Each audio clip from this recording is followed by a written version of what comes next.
The following is a presentation of the Six Arrows Radio Network.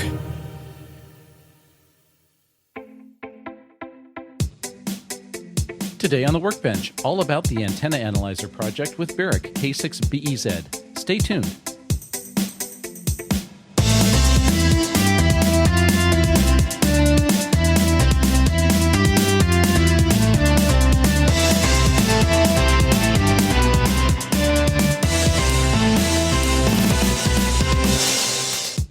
Welcome to the Workbench. I'm your host, George, KJ6VU. And I'm Jeremy, KF7IJZ. The Workbench is sponsored by CADsoft, makers of Eagle PCB design tools. Get your free copy at cadsoft.io. And by MCM Electronics, where I can and you can buy all of your electronic parts needs and equipment. Check out mcmelectronics.com today. Welcome back to the Ham Radio 360 Workbench podcast. George, how you doing tonight? I'm doing great, Jeremy. And yourself? I am doing well. You know, before we get started, it's kind of unfortunate. We generally record these episodes on Friday nights, and like last time, we recorded ahead of the D-Star QSO party, so we didn't get a chance to get that in front of our listeners in time. But tomorrow, do you know what's going on tomorrow? I have no idea. Well, of course, it's tomorrow for us, which is Saturday, October 8th. And of course, by the time our listeners hear this, that will have been the previous weekend. But I did want to take a moment and shout out to Richard down at MTC Radio, because they are having their annual MTC Radio Days down in Paris, Texas. So are they giving away radios or a barbecue, or what do they do? All of the above. Free food, bands throughout the day, crazy discounts on gear. They've got pretty much every major manufacturer is showing up. Kenwood, ICOM, MFJ, to name a few. They are going to be blowing out a lot of gear, some crazy deals on stuff. And I think there is a grand prize of a Kenwood TS 990. Oh, wow. Yeah. That sounds pretty cool. Yeah, they've been doing this for a while, and it seems like it gets bigger and bigger. They even have tailgating spaces this year because they just bought, I guess, some property behind the store. Are they going to be like Walmart? You can camp in the parking lot? Well, I think they're going to allow that. So the Walmart of ham radio. I again, sorry, we're telling you about this after the fact. But yeah, there's a public service for you about that earthquake and that hurricane. Well, let's not joke about hurricanes right now, because Matthew is in full swing down in Florida and heading up the coast. Last time I checked. I checked with Cale to make sure that he battened down the hatches, but I guess it doesn't get as far north as he is. No, he's fairly far inland, and but he did post on Facebook that they do have local shelters set up for being run by the Red Cross, and as of this afternoon, they already had 9. I can't remember if it was families or people sheltering there. So in his area. Yeah, coming from the hurricane effect or possible hurricane affected areas. They're going inland. Into his area for shelter. Oh, wow. Yeah, because at lunchtime today, I had read 600,000 without power and 1 confirmed death so far down in Florida. So, it's a very unfortunate time. And, of course, our thoughts are with all those folks this weekend as that storm does pass through the Atlantic coast. So on to brighter topics. George, what are we covering this week? Well, finally, we're going to talk about our Antenna Analyzer project, the design that Barrick Dunn, K6BEZ, did. And we've been talking about this for months now. At least it seems like months to me. And so we're finally going to dig into the details of that today. That's right. And tonight we are going to bring you an interview that we have done with Barrick to kind of deep dive on the design, some of the philosophy, some of his background, and why he's the guy who's qualified to be designing this, and as well as to talk about some of the features of the actual analyzer project. So in the news this week, George, what do you got? Let's see. We got a bunch of the Pactenna stuff in, which is cool. Pactenna picture is on the cover of QST for November amongst a bunch of other products, because Stuart, who's like the Nepota king, the guy who's probably activated more national parks on the air than anybody else, did a really nice review article, and that's in the November QST. So that was very exciting. We're really happy to see that and appreciate Stuart for writing that. Are you going to send a copy to everybody in your family? I went out and bought 10 copies. It's like the cover of the Rolling Stone. That's right. So when do I get my autographed copy? Yeah, got to get 5 copies from my mother. And actually, if I'm not mistaken, he was using an Elecraft rig for his activations. Is that correct? Yeah, he's using the KX3 for everything, as far as I know. So was there a picture of the radio on the cover as well? No, because it's all the cover of the magazine is new product reviews. So actually, the K3S was on the cover, but not the KX3, along with some SDRs and some other products. And in the lower right-hand corner is our little 9-to-1 Pactena Mini, and the half-wave end-fed is partly obscured by a little text block on the front cover. But anyway, it's very exciting for us to see that. I didn't know we were going to be there, and the article's great. So he did a really nice job, and he also posted several pictures on his blog site. And we'll have a pointer to that in the show notes. And he did a great summary of his trip to Dayton and a lot of other Napoda adventures. So also I suggested to Cale, we need to get Stuart back on the show so he can have a follow-up interview and find out how everything went. Indeed, we do. And in fact, Stuart also published a video, so I'll make sure that link is included in the show notes as well. Yeah, that's very cool. A very nice video. So yeah, that was great. Also, by the way, got a picture of a fellow Michael who was operating on a Russian research vessel. Did I mention that? Maybe I mentioned that in the last episode. No, that's new. Unless that was yeah, he was way up in the northern Canadian waters, or really far north, and this really beautiful Russian scientific vessel has really nice staterooms and all that. So he's a passenger, and he got permission to operate radio from the back deck of the ship. And so he's got a picture of the antenna with the wire strung up to a fiberglass pole, and he made a whole mess of contacts. So that was really wonderful to see pictures. That's like the best part about working on this project, frankly, was getting pictures of people using it is really fun. That's awesome.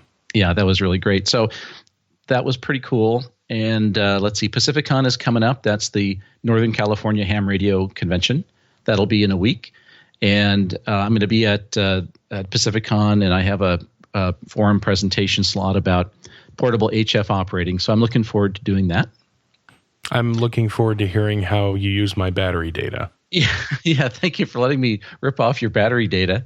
That was very helpful. I mean, it's really a key topic in the whole portable HF thing is understanding what kind of battery chemistry to use and how big does the battery have to be and how do you charge it and all that. So thank you. Well, that was thank great. you for presenting it.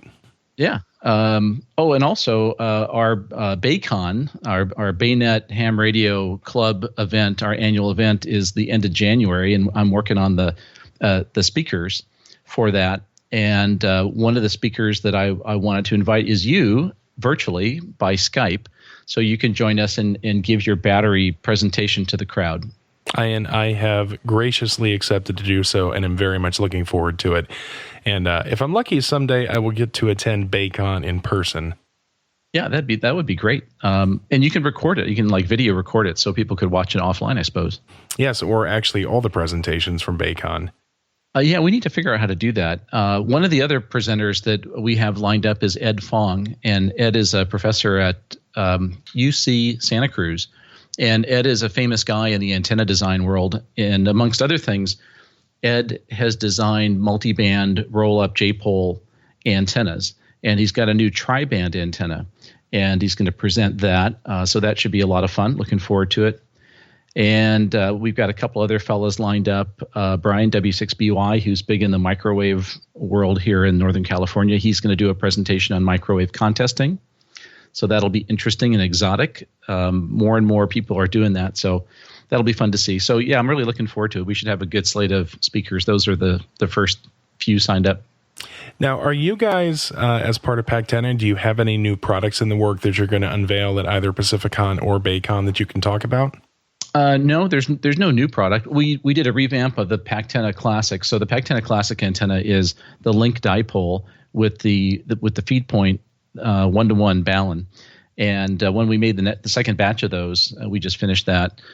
We shrunk the balun because we went to a slightly smaller core physically. It has the same properties as the original, but we got it down in size about 20% smaller. So that lets you do linked dipoles or inverted V's or ground planes or whatnot. So no new product, but more of the classic products. We've been completely out of those for about 5 months, and I get a lot of requests for them. So now we have them, and we have a little Pactena minis. So yeah, those have been pretty popular. There's something really cool this last week I got to tell you about. So when we had this episode about oscilloscopes, I was thinking I'd like to have an oscilloscope that I could take with me that's portable and really small. So I have a little USB connected device, and it's more than a scope. So this thing is made by Digilent, Digilent, and it's called an Analog Discovery 2. So USBs into your computer, and then you load software on your PC. And this thing has a whole bunch of I/O on it, and it's about 3 inches square and about 1 inch tall. And it's got about a 40-pin header connector on it, and it has all kinds of input and output. It's got an oscilloscope, it's got a signal generator, a power supply, a logic analyzer, all these instruments built in, and everything is virtualized into Windows PC software. So you bring up a virtual signal generator or a virtual oscilloscope, a program, and use that to control this little puck that's the actual instrument itself.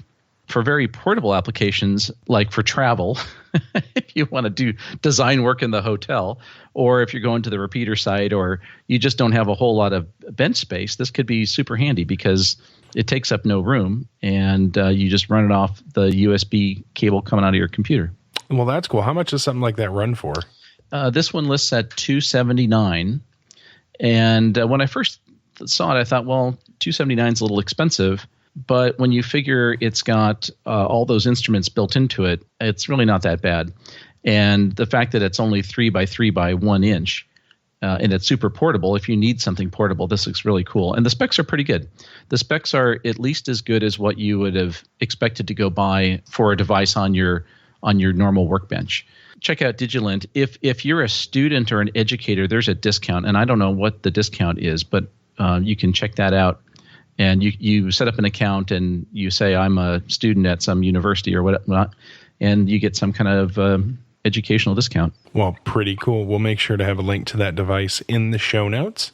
Yeah, in fact, I'm probably going to do a little bit of a review of this thing after I get a chance to play with it. So far, all I've done is taken the arbitrary waveform generator function and generate a signal, and then loop it around, and shove it back into the oscilloscope pin. So I generate a sine wave on the the arbitrary waveform generator, and then look at the scope and see what it looks like. And I can, with a few clicks of the mouse, I can make the signal generator waveform sweep from one frequency to another, and you can see the waveform sweeping on the scope. It's pretty cool. So does this thing come with, because I remember, we actually talked about this in the oscilloscope episode. And obviously if I buy an oscilloscope or I buy a function generator, those generally have BNC connectors on them. A power supply usually has banana connectors on it. This thing has a block of headers, little tiny, 0.1 pitch headers on it, I'm assuming. Yes, that's right. Now, it's a dual row 20 over 20, I guess. Okay. So are there adapter boards or something that would allow you to actually connect BNC connectors to it or anything else? Yeah, there is actually. I happen to have it. I know it doesn't really help. I'm going to wave it at the microphone. Imagine if you will. Look how pretty it is. So it's got this big header block. And for most of the things that I do, if I'm doing, let's say, a little microcontroller project, actually the header is in a way better because I use little jumper wires with female sockets that fit on the header. So actually hooking up to the header is fine for most of what I need. But they do make a little circuit board. I'm holding it in my hand. It's about 2 by 2 inches. And imagine on one side there is a mating header connector that would plug into the header on the little puck, the little test equipment puck itself. And there's 4 BNC connectors on it. So I can use those BNCs either for oscilloscope inputs or waveform outputs. And if you do that, then you get higher bandwidth and higher sampling rates. So yeah, you could just plug in a conventional scope probe. So does it come with those adapter boards or are those extra options? No, you have to buy that extra, but I don't remember how much it was, but it was like $20 or something. It really wasn't much. That's reasonable. Yeah, I mean, all the accessories are pretty reasonable. And there's a whole bunch of little breakout boards and accessories and whatnot you can get with this. Well, cool. So there's probably a zillion different little digital oscilloscope things out there, and they range in price from $35 to $1,000. And the higher you go in cost, of course, the more features and the more bandwidth and all that. I think this is probably the kind of a sweet spot for a pretty high performance device that's not super expensive. And if portability is important, then this is really pretty cool. So for newsy items for me this week, I'm not going to rant about anything. So we'll start there. We're already starting in a better place. Yeah, at this point, I know that the Kenwood THD74 is shipping and getting into people's hands. I actually looked earlier today, and I pick on Ham Radio Outlet because they actually make stock known in their retail locations. Like, you can look up which of their stores have stock. And I think there were 4 or 5 stores that had 74s in stock. I still have not ordered one. And I have seen at least one report on Twitter where somebody was having an issue of getting the radio to function flawlessly with a D-Star hotspot. Now, it's minor. I think they were still able to talk through it. They just weren't seeing data strings come back from the hotspot into the radio. And like I said, I've only seen one report of that. I do believe they have already issued a firmware update, but I don't know what it addresses because I don't have the radio and I wasn't able to find it to download. But that seems to be going well. Really, the only other newsy stuff I had this week is DMR.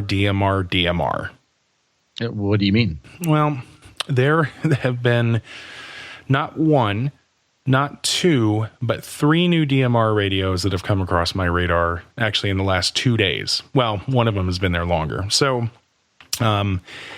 following up from last episode, we had talked about this fancy new Android-based DMR cell phone. Mm-hmm. You remember that? Yeah, sure. And we had found the original Chinese component that made it, which was the Runbo H1. So the guys over at RFinder, who make the software and run the website for repeater directories, it's the official app of the ARRL, etc. They have taken these radios and had them customized for them.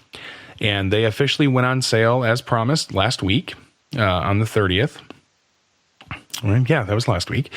But they sold out pretty much instantly. My guess is they didn't have a ton of stock, but a little bit more information on them. They are Android devices. They can be used as cell phones, apparently. And there are 3 versions. What's the difference? So, starting with the H1A, which is a 2-meter analog only radio, so cell phone and 2-meter radio. That runs for about $625. Mm-hmm. The B version is a 440 analog plus DMR plus cell phone, and that runs for about $700. And then they have a third version, the C model, which is 440 analog plus DMR, but it has an upgraded screen on it that's even brighter for outdoor use, which I don't really know what that means, but that brighter screen is another $100 premium, making it $800. So for that price, it needs to be competitive with, let's say, a Samsung phone. I mean, it's got to have similar performance and look and feel and all that jazz, because that's kind of expensive. Well, it's quite expensive. I mean, if you try to break it into the components where it's like, well, okay, I can get a 440 DMR analog radio for $100 now, and I can get a decent Android phone for, I mean, you can get I think it's a Moto G4, which is a really good phone, starting at $150. I don't know. Well, you probably can't get it at $150 without a contract. No, you really have to. Nope, really? You can't. You can buy it off Amazon.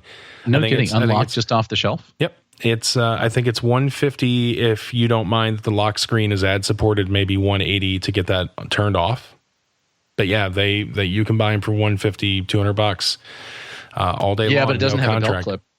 Well, no, it doesn't. Now, one of the things that's interesting, so they have external replaceable batteries for these, and I was surprised the battery was actually quite reasonable. I think it was like $50 or $60, but it is a 6 amp hour battery. Really? Yeah. Wow. I wonder. That's pretty big. Well, that's huge considering like your average ICOM or Kenwood HT is running with approximately a 2 amp hour battery, or maybe a 2.1 or a 2.4. Some are as low as 1.4 amp hours. That's incredible. Yeah, that's pretty big.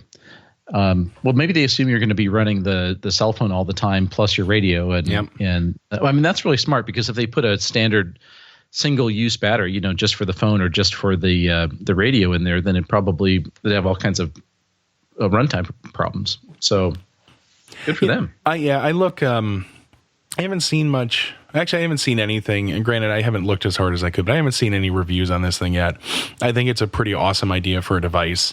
Admittedly, I told you I wasn't interested in this device. Yeah, if one found its way to me, So the question is, one of those or the TH74? Oh, for me, I'm still buying the Kenwood. Oh, okay. The Kenwood, to go with your +2 model of the ICOM ID51. One at a time. Again, these are probably going to wait till Dayton before I do either of these. Again, I think this is a really cool device. I think it's a cool concept, and I am looking forward to seeing what happens. Now, so that's not all in the DMR world. Oh, that's just one of the three? That's just one of the three. That is by far the most expensive. So on the extreme other end of the spectrum, our favorite amateur radio company, Baofeng, has released a DMR radio. And it has a couple of notable distinctions. Number one, it is to my knowledge, it is the first dual band handy talkie DMR radio. So it'll do VHF and UHF in one radio. The thing pretty much looks identical to your standard UV5R. But you want to hear the crazy thing? Yeah. $70. No kidding. Dual band too? Yeah, but there's a big catch. What's that? So there are different implementations of DMR. There is something called DMR T1 and DMR T2, or Tier 2. As I understand it, the implementation of DMR that amateur radio uses is the Tier 2, which I think is where you include TDMA to have both time slots on a repeater. Oh, that's not even in the base DMR? I thought that was like fundamental to DMR, but I guess not. I'm not an expert on this, but from what I've been able to read, I believe that's the big difference. And everybody was up in arms about there's no Tier 2 support. Whatever Tier 2 includes, I do know that is what things like DMR Mark and the Brandmeister networks, I know that's what they require. So what's interesting is that they're going to sell a firmware update, they claim. And this firmware update will cost under $10, and it will give you Tier 2 support, whatever that means. So at $80, dual band, so they're going to software upgrade you to the Tier 2 compatibility at some point. Yes, for a very nominal fee. Now, gosh, that's really reasonable. Yeah, but here's the other catch on that. No disrespect to Baofeng, but we already know that they make some pretty dirty but affordable. And when I talk about dirty, I mean spectral purity. I'm sure that has not improved in these radios. The thing that I understand from the article, which I'll link to, is that this software update will be available directly through Baofeng's website. Mm-hmm. I don't know how I feel about putting my credit card into their website. Well, maybe they'll take PayPal. Maybe. I'd be curious to know why this is a paid software update and not for all I know, it's a licensing thing. I have no idea. All I know. Well, that might be. Although I don't know. Do they have a DVSI chip in there, or what do they use for the codec? Well, that's a good point. They would have to. They would have to have an AMBI something in there, unless that they have just completely pirated it. Which, I mean, in theory, if that's the case, Border and Customs should be stopping those at the ports. All right. So, not to be outdone by Baofeng, the Chinese company Anytone is also releasing a few DMR radios, the first of which is an HT that is also dual band and will support Tier 2. The radio actually looks fairly nice and rugged. Of course, it's just a picture, but it looks like it's going to sell for about $200. And then the one of the interesting things is it's a 6-watt HT, and that's kind of an odd number. Although pretty frequently we will see these UHF HTs be 4 watts. So hey, 33% or no, 50% more power. Well, that's unusual at UHF. Yeah, you'll see 5 watts on VHF, but rarely even 5 on UHF. Yes. And then they're going to sell a mobile version of that radio that's a monobander that will do up to 10 watts, which actually that was kind of surprising that it was only going to be 10 watts, but it basically looks like probably has the same internals as the HT with a little bit beefier RF section and then just a redesigned case for a very compact mobile radio. No word on pricing or availability for that one. So the DMR landscape is opening up, and as somebody had commented, and I now have 10 different manufacturers that I can go buy DMR radios from, and only one System Fusion manufacturer, and now just barely 2 D-Star manufacturers. Yeah, that's true. Well, you'd think that DMR would really be the thing, although it hasn't really achieved that yet, at least not from my understanding in terms of popularity, although obviously it's growing a lot at that price point. But, I talked to a lot of guys on D-Star who use DMR and said, it was all right, but they prefer D-Star. But, I think it's more like, where's the crowd you hang with? So if the crowd you hang with is on DMR, well, that's fine. And it's great that these radios are, popular and inexpensive. Well, as somebody who uses both, my preference for DMR is I do think the audio quality is better. It uses a newer generation of an ambi codec. But what stinks is that whatever your repeater is configured for, those are the only places you can go. And there is some pseudo flexibility. Like there are certain talk groups that are set up that are just quote unquote tactical talk groups that I can bring up. And if somebody else has access to that tactical talk group, we can link our repeaters together. But if somebody else is already using that, then I can't. Versus the D-Star also just feels better because I can take my repeater and point it at some other repeater or some other reflector. I can, if nobody's using it, I can point it to wherever I want to go. And you have that freedom. The network allows you to go everywhere. The other thing is that D-Star routing is actually based on a call sign, whereas DMR, it's still a serialized number. And you can download phone book files into your radio to decode that number into a call sign.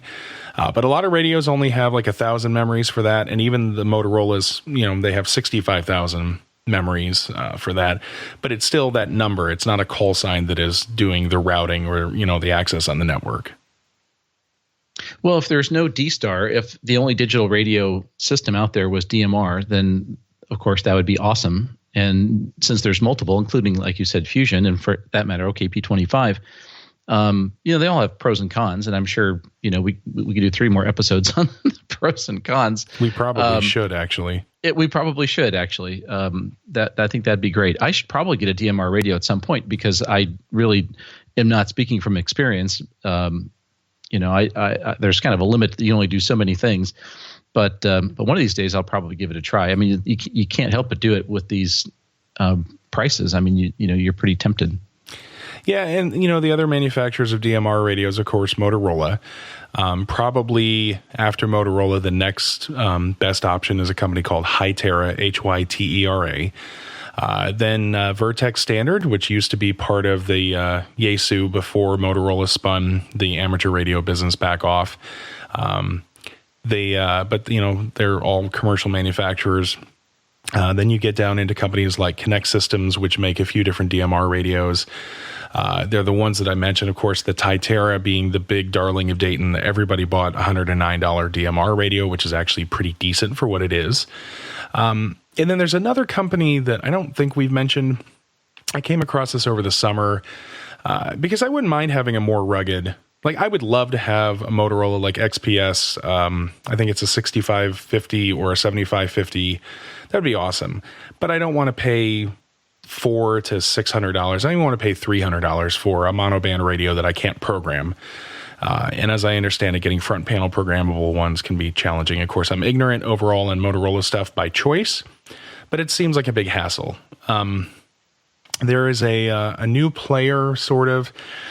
The radio is branded Terra, Tera, and they are sold through PowerWorks, which, of course, is our favorite distributor of all things Anderson Power Pole and Power Pole accessories.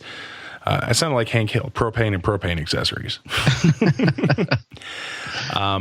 But yeah, their radio kind of looks rugged and is styled very much like patterned after the Motorola. Like even the accessory connector is this very large, like heavy duty, like 12-pin connector on the side of the radio, and you can plug all this stuff into. And they're available for $279, I believe. And what little I've been able to find people admitting that they own them online, people like them. And I would be interested in trying one. But I mean, where you're getting into commercial gear, as you pay money, you are getting things that have better front ends and are physically more rugged. Mm-hmm. Yeah, I wonder if there's a difference in the network compatibility. Like you mentioned, DMR mode or whatever it's called, 1 and 2. If there's a bunch of features and some of these don't have all the features, or they all, by definition, all have all the same features, or they what? Don't. So as I understand it, again, not an expert. So you may hear the phrase Moto Turbo, which Moto Turbo is Motorola's version of DMR. DMR was an open standard created by a European group. Moto Turbo takes that standard and adds some specific value add features for Motorola, and only Motorola radios can do them. Well, that may not be true. There may be another manufacturer too that are Moto Turbo compliant in addition to DMR. And then there's just like vanilla DMR. For all I know, somebody has like at one, don't quote me on this, but Hytera in their repeaters may have like some special functions themselves. And so there are like some fringe features that may not be compatible with every radio, but the ability to, store your frequencies and your talk groups and everything in the radio and key up a repeater and get it to route your call to wherever you're trying to make it. That part's pretty much standard, like the transport stuff. Okay, so the core functionality would be yes, yeah, standard. that would be the same, and all these radios support that. A DMR tier 2, whatever that means. Mm-hmm. So yeah, that was my news. Just DMR. Yeah, boy, lots of DMR. That's pretty cool. By the way, while we're on a topic of radios, I did come across a really odd duck that I thought I would mention. It's so intriguing, and I'm very torn about this because it for ham radio purposes, it's kind of cool, but this thing is being sold to the general public, and it really curdles my milk when I think about this. So this is the Bofang UHF mobile radio and handy talkie pack for $100. Have you seen this? I have not. So this thing is a UHF mobile radio. It's very compact, channelized. It's 15 watts, 20 channels, and it comes with 2 little handy talkies. And the whole package for the mobile and the 2 HTs is like $100. And it operates between 400 and 420 megahertz, which is awesome if you are a DEA agent, but it's not very useful. Yeah, that's not an amateur thing. No, it's not. Now, I don't know if it'll go out of band. Maybe it'll go above 420, in which case in the U.S. we could use them. But man, I mean, you go to Amazon and you could buy one of these things, and they promote it like give it to your kids and they could yak at each other like an FRS radio. And I'm thinking, maybe in someplace else in the world, but here that's 406 to 420. That's the federal 2-way radio band. That would not be where I'd be wanting my kids to be playing walkie-talkie. Well, not unless you want to send them away. Yeah, really, to the big school. Yeah. So what do you have a model number for this? Yeah, Bofang Mini BF-T1, 15 watt UHF, 400 to 420 megahertz mini mobile car transceiver, 20 channels with 2 handheld dual band, whatever that means, 2-way radios. I'm looking at it, and the thing, it says Das Gut. Das Gut is the only authorized De Baofeng exclusive dealer, so it's a German product. Well, but yes, I see that. but this is like on the normal Amazon website, so you could like one click it and get one tomorrow and talk to your favorite FBI agent. Yeah, and there's somebody who gave it a 1-star review. Illegal to use in the U.S. That's amazing. Yeah, please note, asterisk, very illegal to use in the U.S. Although it's kind of a shame because let's talk about this real quick because as I'm looking at this thing, the HT is a very miniature. It's a very, very miniature radio. Not even the size of your normal radios. And then there's like this flat box. And it looks like there is and some type of an RJ like modular connector that comes out of that flat box and goes into a connector that looks like an old like 30-pin style cell phone charger connector. Yeah. And I'm guessing that box is probably just an amplifier. Well, I'm not 100% sure. Looking this over, the best I could tell is that horizontal box is actually a two-way radio. And the picture of that handy-talkie being plugged into that is really odd because that's like a mic jack, but it's an RG45. So I don't know. I mean, reading the specs, it's like that's a 15-watt mobile radio, and then you have these two HTs. So is that 3 radios, or is it an HT and a second HT with the big box as a PA? I don't know. So I'm guessing it is an amplifier because I mean there's no tuner on the big box. Well, it must be. Is that a volume knob? That's a volume knob. And then there's an SOS button. So you can call the FBI for help. But what's interesting, I mean, the ports on the back are there's a speaker jack. It comes with 2 USB ports for some reason. I assume that's to charge the battery. I don't know what the relay port is, but the reason I bring this up as something that's interesting is years ago, I had this idea that why don't you put all your functionality into a radio that has a smartphone or an Android device on the front of it. And then instead of selling a separate mobile radio, sell a cradle that you take the radio and you just cradle it in, and all of the logic and the control and everything happens in that device. And then basically you're plugging it into a high power RF deck. I don't know if anybody's ever tried to do that before. I've never seen that as in the cell phone era. Way back when, of course, in the two-way radio business, Motorola had the Converticoms, which were a charger, and you would take your handy-talkie, slide it into the mobile charger underneath your dash, and that would connect into your speaker and microphone and the power amplifier in the trunk. So it basically turned your handy-talkie into a mobile radio, and when you want to leave the vehicle, you just slide the radio out and off you go. Well, that's pretty cool. Yeah, it was very cool. It was, back in the 70s, man, you were styling if you had a HT220 and a Converticom. So going back to this thing, the BFT1 being completely illegal, I think I mentioned in the last episode that I was recording traffic on my club's new free-to-use repeater because we were trying to find somebody who was walking around with an open mic. Mm-hmm. So one of the things that I was going through the recordings tonight and was actually happy to find that the repeater is a lot more used than we thought it was. It's actually heavily occupied relatively in the mornings by a group of gentlemen. But then as going through the recordings a couple nights ago, there's just this woman's voice going, Connor, hey, Connor, where are you? And the president of our club happened to be on, and he's like being very reinforcing of the fact that he has a call sign. By like literally every transmission, he's ending it with his call sign, both, spoken and spelled phonetically. And it was literally like I could tell this was some type of a Chinese radio because it transmitted a Roger beep after the person. And she basically was like, oh, I'm just looking for my son, Connor. So this kid has gotten a hold of a Baofeng something or other and is using it as a walkie-talkie free banding.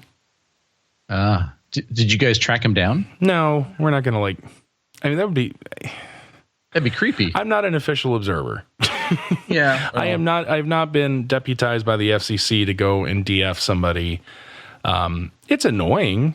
But I mean, this is the byproduct of making these things available. You know, it's great for hams, but it's great for anybody else too.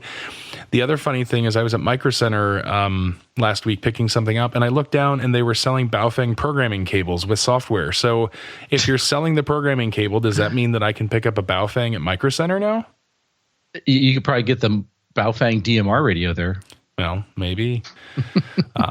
Yeah, you know, it is rather troubling. I mean, I go to, you get on eBay or any of these sites or Amazon, like we were just talking about, and you search for radio, and, anybody can go buy radios that out of the box will work in the ham bands. It's almost a miracle that there isn't more interference, frankly. But maybe there is, and we just don't see it all. Well, yeah, and the good news is most HF radios are pretty expensive, and I mean the handy talkies. No, I know what you mean, but that's my point. Is like that's why maybe we don't see it there, is except for the folks around 11 meters, and the reason we probably don't see it as much in VHF and UHF is because you actually have to have a little bit of a brain to understand what a repeater is, what an offset is, what a PL tone is, and so. If one of those guys, did I ever tell you the story of my friend with his 2-meter handy talkie? No. So right along these lines. So this goes back like at this point about almost 20 years ago. Was your friend Moses? No, that was a few years before. So I work for this software company, and there's a new applications engineer who works for me, and he's in Southern California. So I fly down to Southern California. He picks me up at the airport. I hop in his car and I look in the back seat, and there's a Yaesu handy talkie in the back seat. So I say, and I pretty much just met the guy, and I said, well, this is great. You're a ham. And he looked at me like, what? I said, well, you're a ham radio operator. He said, no, I'm not. I said, why do you have a Yaesu 2-meter handy talkie in the back seat of your car? He said, well, I'm a hang glider pilot. And I said, okay, so let me try this again. Why do you have a 2-meter handy talkie on the back seat of your car? He said, well, we go hang gliding, and we can talk from the hang glider to the guys on the ground to figure out where we're going to land so they can come pick us up. I said, so you're not a ham radio operator, are you? He says, no, I'm not. So this guy became a really good friend of mine. He's a wonderful guy, and his next quarterly MBO included a bullet that was get my ham radio license. So, and he did. He got his ticket so he could be legit. What's an MBO?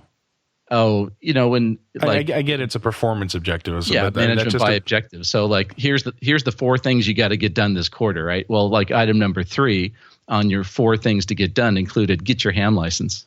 I take it again. You were his manager. Yeah. Nice. Yeah. Nice. Yeah. But that was the only time I could actually insist that somebody get their license. But he got his ticket, and he's actually used his radio from time to time. Okay. Not hang gliding, as it turned out. Well, that's good. I mean, hang gliding's cool. Yeah. So who knows? Maybe people use these in all kinds of crazy ways. So George, what's on your workbench this week? The main thing on my workbench is working on some Arduino stuff. I've done a lot of work on PIC-based projects, and I'm digging more into Arduino stuff and figuring out what they're good for. I have actually figured out one big difference between the PIC and the Arduino platform from a software point of view. Okay, and that is? That is that the Arduino is better from the standpoint that every possible device, every sensor, chip thing out there, somebody's written code for it. So if you want to interface a humidity sensor to your Arduino, somebody's written the code already. So that's actually great because you don't have to like figure it out from scratch. You can just find somebody's code and drop it in, and that works.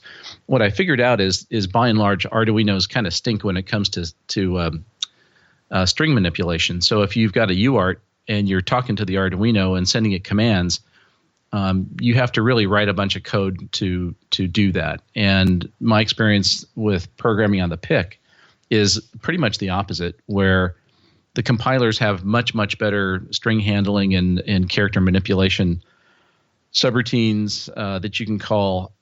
And while there is a lot of code out there for various devices, I pretty much had to figure out almost every one I wound up using. So, easier on the console control side if you need that, but more work on the sensor side. So anyway, it's kind of a subtlety, but neither one is perfect. Like most things, it's a trade-off. So anyway, I'm kind of digging into that and learning a bit more.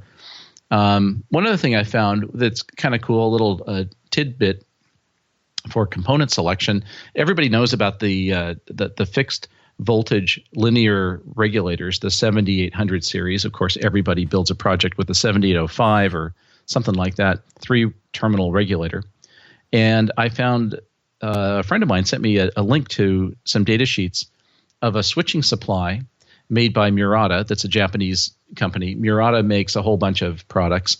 They make a little tiny circuit board that's about the size of the 7805 regulator, but it's a switching power supply with 3 pins, and it wires in as a replacement for those linear regulators. And these little Murata switching supplies are about 10 times the price of the good old-fashioned 7805. So why would you spend $5 for this thing as opposed to 50 cents for the old-fashioned one?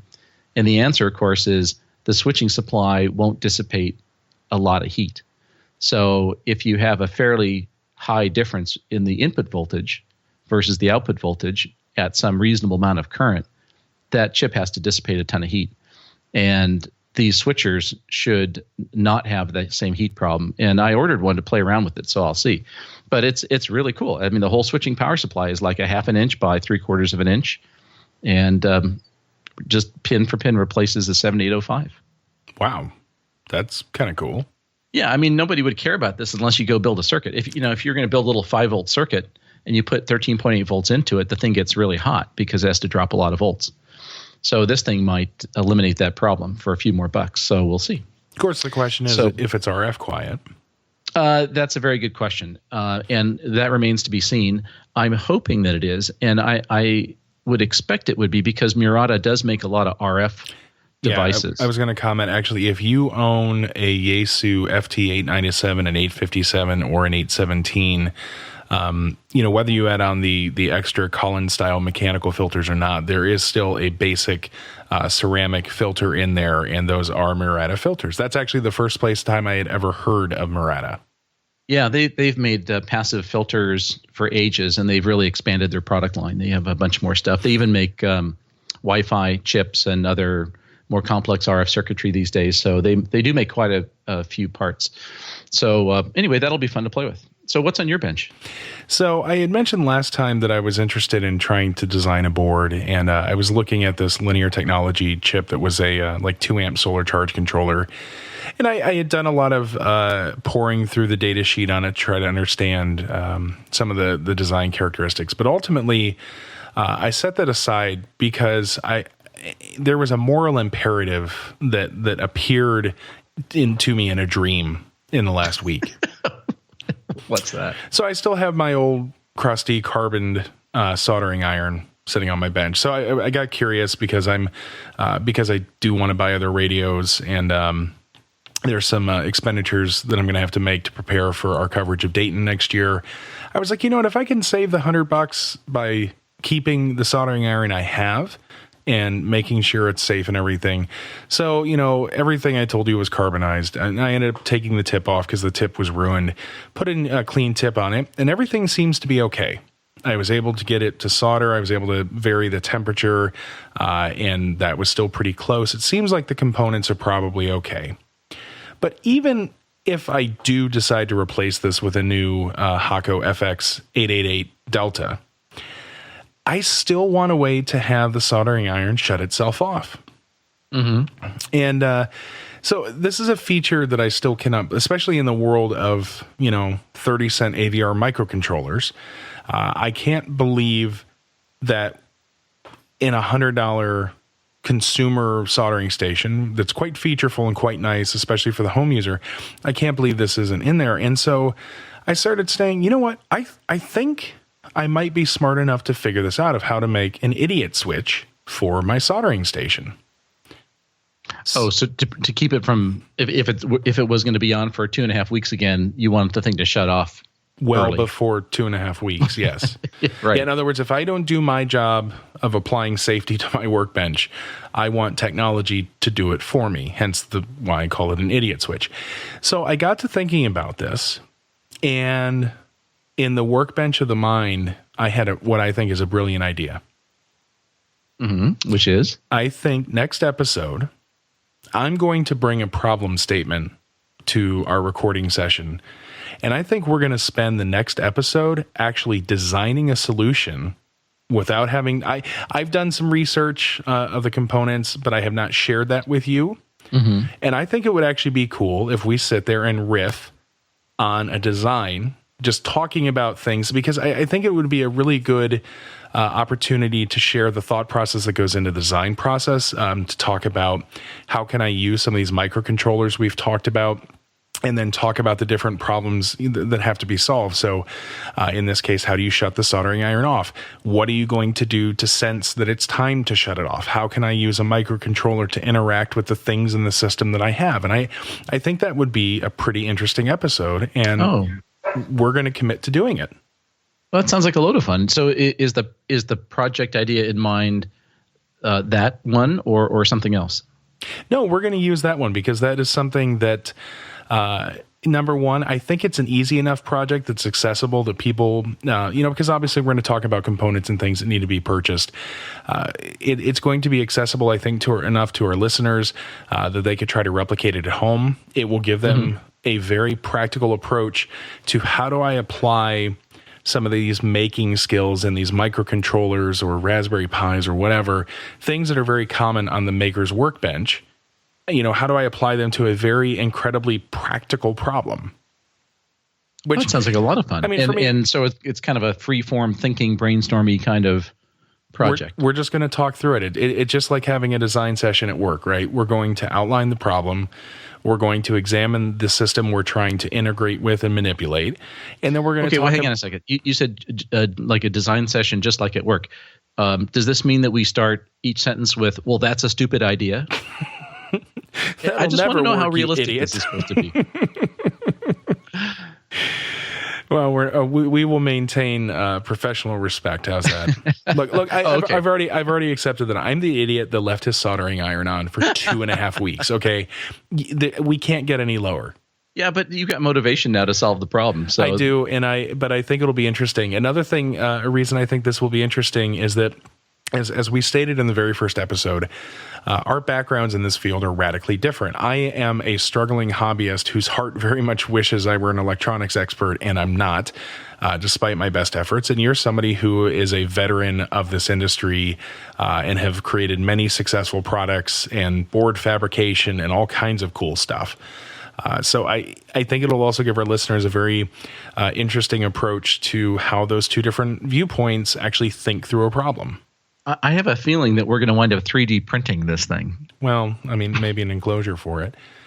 So there's a question for you. So it's not just the core thing, but you want to get into how would you package it and how would you power it and all that stuff? Yeah, well, that's going to be part of it because, awesome.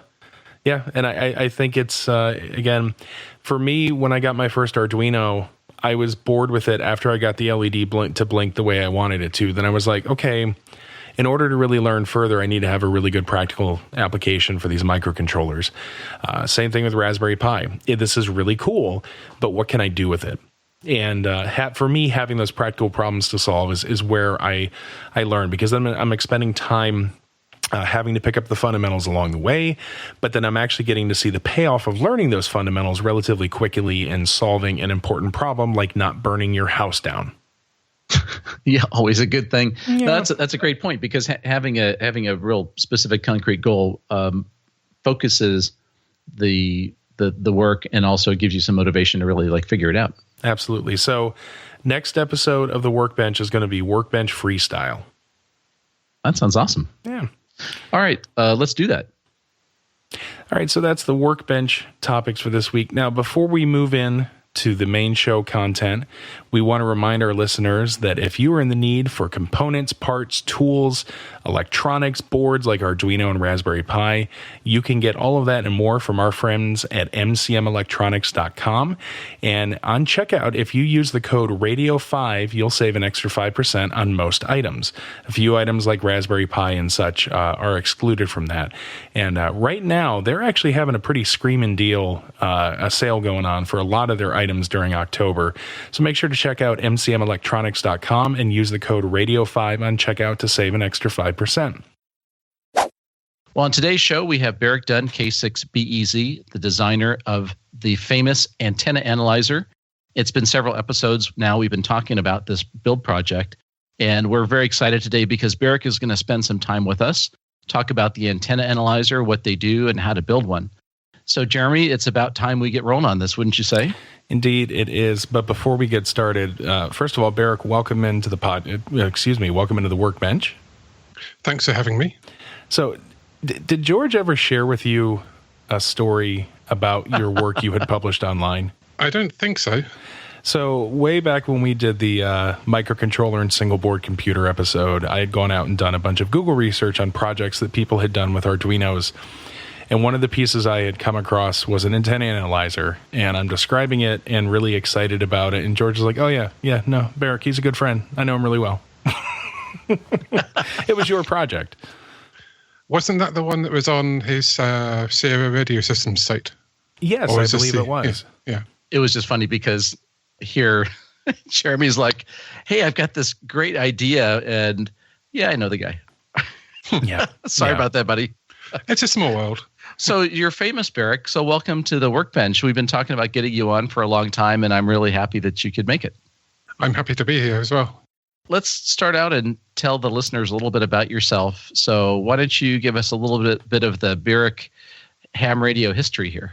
Well, I got my first license in England when I was age 15, I believe. It was G7JUO back in the Class B days before they changed things. And then I went off to college, started working, and then moved to the United States. And then I got active again, probably about 5 or 6 years ago, under my current call sign, K6BEZ.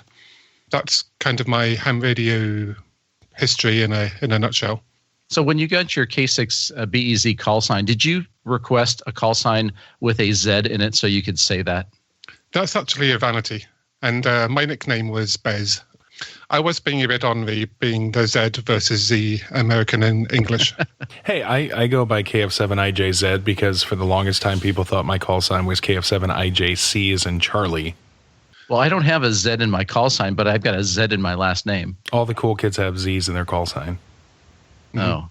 No Zs. That's right, Z.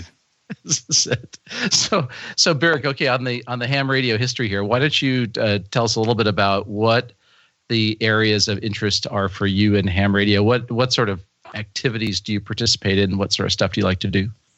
Well, I like building and playing with the technology more than I do talking at times. So, but generally my operation is more QRP in the park kind of thing, and also, I do HF Mobile as well, which 20 years ago I'd have thought I was insane to do that, but it seems to be more possible than it used to be. Yeah, so tell us a bit about the BEZ station. Well, I'm currently sitting in it, and it's actually the converted office in the back of the house, and it's got a primarily set up for digital work, but the main thing is a Yaesu FT1200. That's the main rig that I have, but I have that connected up to a computer where I do digital stuff, more PSK and RIDI. But JT65 seems to be the only way I'm going to get DXCC on a city lot in this sun cycle. Well, especially running 5 watts, for sure.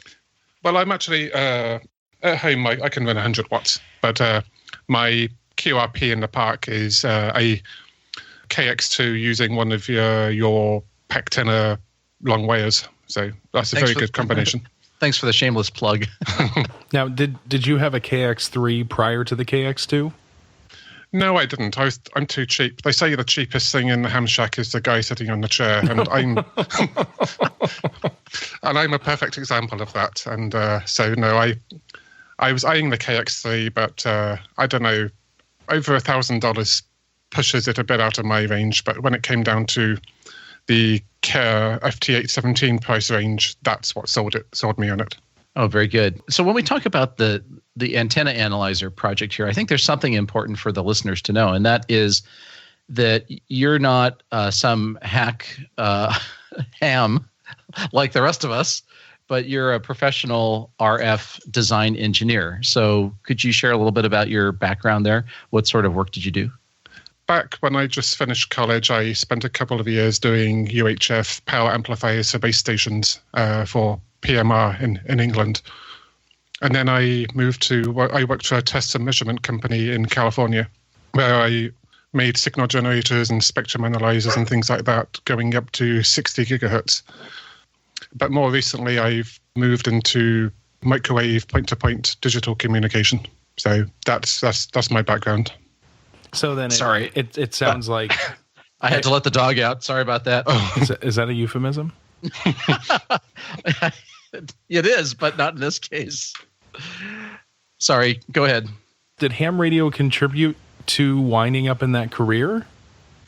Well, going back, when I was 15, I was interested in computer programming, not just computers, but computer programming and electronics. And I was kind of undeclared then. So I actually ended up at a friend's house to get a part for my computer, and his dad was just off to a ham radio club. And that sounded interesting to me. And the next week I went, and within a few months I had my license. So that's what got me into it focused my electronics into the radio stuff. And then when I went off to college, I was already a radio ham. So that's what got me focused on the RF side of things. Yeah, and it seems like whenever when I've had the opportunity to run across double E's who are doing that as a career, for every 100 double E's I meet, only one of them has an RF engineering background. Yes, and it's kind of a bit of a shame. Actually, I coined a phrase. I hadn't heard it before, but I think I coined this. I call amateur radio golf for engineers. It's kind of the social side of networking. There's lots of people who are hams, and you don't know it. And when I put my ham call sign on my business card at my last company, a lot of people, when we did the business card exchange, took their card back and wrote their call sign on it. So lots of people keep quiet about it. But there's a lot more hams out there than you would think. You know, it's funny you should say that, because I was at a work dinner about 2 weeks ago, and one of the guys I work with, who's also a ham, asked me, he said, do you put your call sign on your business card? And I said, I don't. I've thought about it, but I haven't done it. And he said, I think everybody who works in our group at the company, anybody who's a ham should put their call sign on their business card. And we got to thinking about it, and there's quite a few people who we work with who are hams. Now, of course, we have a lot of RF design in our company, so not surprising. But I think it's quite an icebreaker. And I found that if you meet somebody who's a ham in a professional setting, that the relationship immediately goes from, the distant kind of standoffish thing to you're kind of both in the club all of a sudden. And it's actually really cool. It doesn't happen as much as I wish it would, but it really does make a difference. Yeah, I do know when I started at my new company, they asked what I wanted my business card to be, and I wrote my call sign on there. And then when I got it in the mail, someone had scrubbed the call sign off. So, oh well, what can you do? Oh. Did they wonder what those random letters were for? Probably. I made a note of it, but I don't know. Maybe they were trying to be professional. So the important thing about your background, and the reason I wanted to go into that, is that when we talk about the antenna analyzer, I want to make sure the listeners know that you're coming at this from a professional RF engineer's perspective, as somebody who's designed RF test equipment for several years. So good to know, and put that into some context. Okay. So let's talk a little bit about the antenna analyzer. Let's start out with a basic description of what an antenna analyzer does. Well, it analyzes antennas, George. Okay, let's go on to the second question. And it's right in the name, George. What more is there to talk about? Well, could you be a little more vague and evasive, perhaps? Well, it's basically a device which tells you information about your antenna, such as where it is resonant, what the SWR is, and what bandwidth you've got. And so you've got this random piece of wire, and you wonder where you can use it efficiently on the radio spectrum. You plug it into this device, and this device will give you some information which will tell you where you can use it and how effective it could be. So give us an example of where you've used an antenna analyzer. So would you use it at home? Where would you use it? You could use it at home, or, I mean, if you've got a mystery antenna which you don't know what it is, you can just plug it in and you see, oh, this seems to be resonant on 29 megahertz or whatever. Also, if you're out in the field, say you're setting up a field day and you're cutting a dipole and you want to know, well, you're cutting it for 160 meters, having a piece of equipment which will tell you every second or so where your antenna is resonant allows you to basically get an antenna on frequency a lot quicker than just doing a manual SWR measurement using your radio. Which I guess for those of us who've been around for a while, there were no antenna analyzers for hams up until maybe 15 years ago or so, 20 years ago. Pretty much, yeah. So it's kind of a relatively new thing for hams to have in the shack. You know, and even to that point, though, I think that that having them is still kind of rare. I mean, you know, for every, I know in my club there were only a few of us that had them, and of course we were always very happy to go, you know, to visit somebody's home, or we were the guys that always brought them along on field day. But it's still not something that I think, even at an entry price of about $250, that everybody has gone out and purchased. But I think even though not a lot of people have them, I think the people who are really into building antennas, it's an essential tool. If you're going to install an antenna at home and tune it once and then you're done, then you really don't need to have one. But getting the antenna tuned up the first time, or, you know, multiple antennas you might design, makes it really super handy. Yes, and especially if you're going in running a antenna, you're using it at the top of a hill or in a forest or something like that, and you know that the trees and the ground will actually tune it. Actually, having one that's portable is kind of a nice thing. So you know every time you set it up where it's resonant and if you need to shorten it or lengthen it in this particular deployment. The antenna analyzer that you designed has a little bit of a history. You started working on that a while back. Why don't you give us kind of the background of why you decided to come up with this idea and what led you to that and bring us up to now? Well, probably about 3 years ago, I saw on eBay some people selling these AD9850 direct digital synthesizer modules. And these chips that you buy from analog devices, you buy the chip for $10. But there were people in China selling the whole module for about $4 then.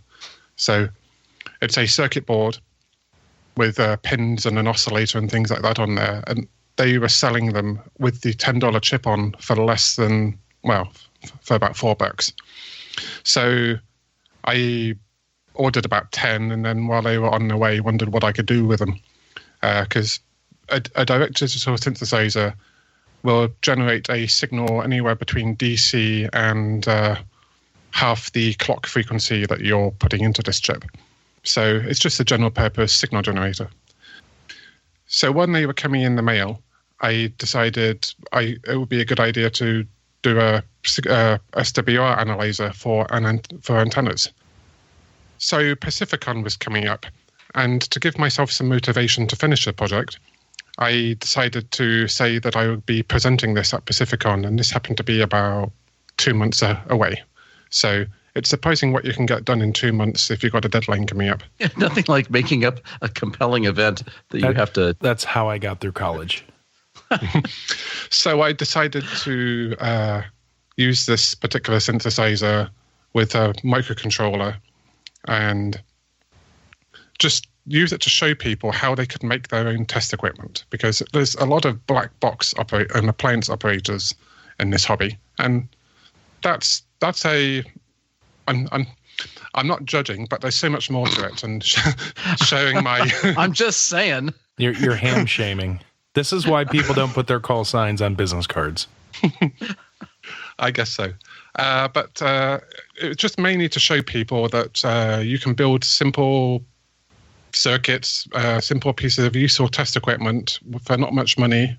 And I think the first particular one that I remember being in George's garage when I showed him the first one. It was basically an Arduino plugged into this DDS chip, and I showed him that, and it was, I think the BOM cost then was actually under $20. So that and that was on a piece of I think it was one of his Hamstack development boards. I was showing him that on, and it just went from there. By the time I got to Pacificon, I had put it on a simple piece of circuit, well, not even circuit board, some matrix board, I guess. So I didn't even have a PCB set out for it. It was just more hand-wired. And it was definitely trying to show people that you can do no-frill stuff fairly cheaply. So, what was the reaction at Pacificon? The room was full up because you offer people $50 antenna analyzers or showing them how they can make it. And the room was full up, and I think everyone asked, where can I buy a kit? And I hadn't even considered making kits then. So I then went back to, actually, I think George helped me on this as well. He set me up with Eagle PCB, and I made a circuit board for it. And there were a few kits there, but that was using a PIC processor instead of the Arduino, just so we could get the BOM cost down even more, because a $5 PIC versus back then the Arduinos were about $35. So using a PIC was even cheaper, and that was why I chose that. So now fast forward to today. So I know people have found you because, well, they certainly found me because they've sent me emails asking where they could buy an antenna analyzer, and I just forward all those emails to you. Well, it actually featured on the Hamstack website as one of the many projects that you could do with the PIC. So that's, I think, why you kept getting a lot of interest there. But one of the things that the circuit board that we had, in order to be USB compatible with the computer, I had to surface mount a USB interface chip. You can't get those in through-hole, so I had to load those onto every board that I sold. And I didn't, all along, I've wanted this to be a very simple project, which people can put together with no fuss. So surface mount was always I don't want to. I really wanted to get away from having any surface mount components on the board. So moving to the Arduinos became a bit cheaper over the course of time, and I think you can get one now for about $5 in volume if you buy from Alibaba, or $10 if you buy it from SparkFun or something along those lines. So using the Arduino has multiple advantages, one being no surface mount parts that you have to solder yourself, because it already has a USB controller. We thank you for that. And also, the PIC is not difficult to program if you know how to program it. But Arduino have done such a good job of actually having a downloadable program where you just plug it in and hit program, without having to worry about getting a driver for your PIC programmer and things like that. So they have the programming and the upgradability all built in. So you can show people how to build their own. They can go and buy things from everywhere they can, and you don't have to give them the initial programmed part. Whereas originally I had to program all the PICs that I sent out, because otherwise expecting Joe Ham to be able to get a program into the PIC, where you can imagine the support calls you would get there. So the Arduino is definitely the way to go. So right now, we relaid out the board using an Arduino, Also, the original project was just a controller programming the synthesizer with a bridge, and it just piped the information back to the computer. So it wasn't really standalone, but you had to have it plugged into a computer. Whereas now, even fairly early on, I added in an LCD display, so you can use it standalone. So you can power it off 12 volts or 5 volts to the USB port, and it will show you the SWR, the best SWR and the frequency that it's resonant out in the field, so you don't even need a computer attached to it. So if you have one of these and it's battery operated, and you walked up to your antenna that you just set up at field day and you plugged it into the cable, describe how it works. You flip the thing on, and what happens? It will immediately start sweeping from 1 megahertz to 30 megahertz. And all this behavior is, you can change it in the Arduino software. I mean, this is totally, I would say, user configurable, but the person who builds it can change it fairly easily. So it immediately starts sweeping from 1 to 30 megs. And then we'll show you, I think it takes about 1,000 steps. So it takes 1,000 steps, frequency steps from 1 to 30 megahertz, and determines the point of best standing wave ratio and the frequency. And we'll plot that, and we'll show you that on the screen. And then it'll keep doing that every second or two. And then if you know what band that you're more interested in, you can hit a button and cycle through the frequency bands, and it'll get more detail and show you the better frequency resolution as you get closer. So this would be really handy when you're, let's say you're trimming the antenna. Like at field day, when we set up our big 20 meter station, we put up a 3-element Yagi, and it's all broken down to transport. And when we get there, we screw all the elements together. And so, of course, it's not tuned when we put it together. So in that case, you could plug in the analyzer and see what frequency the antenna is resonant at. And it takes like a couple seconds to figure that out. Correct, yes. And if you were to slide the elements in and out as we adjust it, then it keeps sweeping, and you'll see where the best match moves up and down in the band as you adjust the elements. Is that fair to say? That's exactly the case, yes. So that's a good use case for it, yes. So I think that's really like super handy when you're in the field. You don't really need anything that's very complicated. You just want a simple way to know, okay, where's my antenna tuned? Mm-hmm. And then if you want more, you can plug it into a PC and get a graph. So describe that. So if you plug it into the PC, so how do you get a graph, or what do you actually see?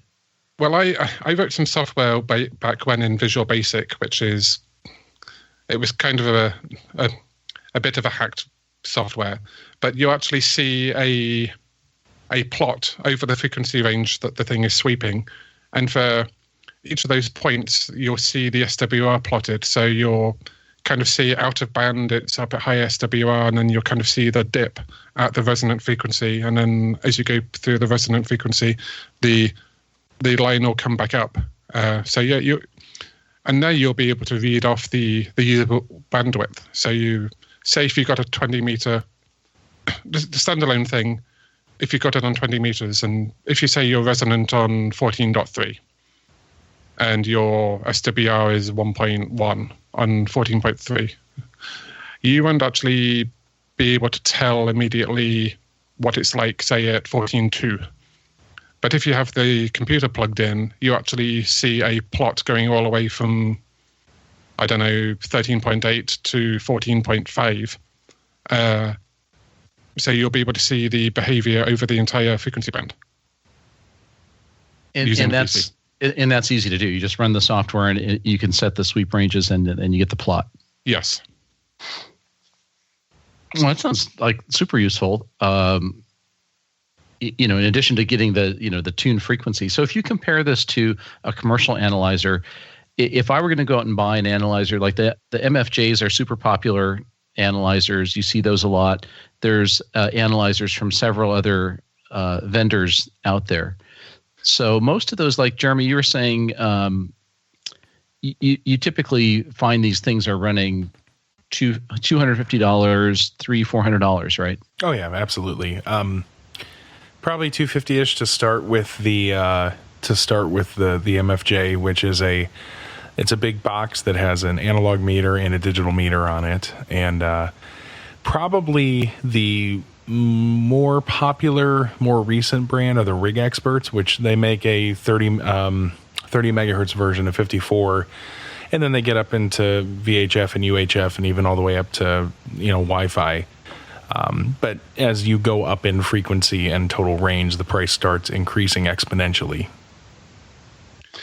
So two things there. The MFJ 259, which I used to have, the circuit in the MFJ 259 is actually very similar to the circuit I have here. It's basically a resistive SWR bridge.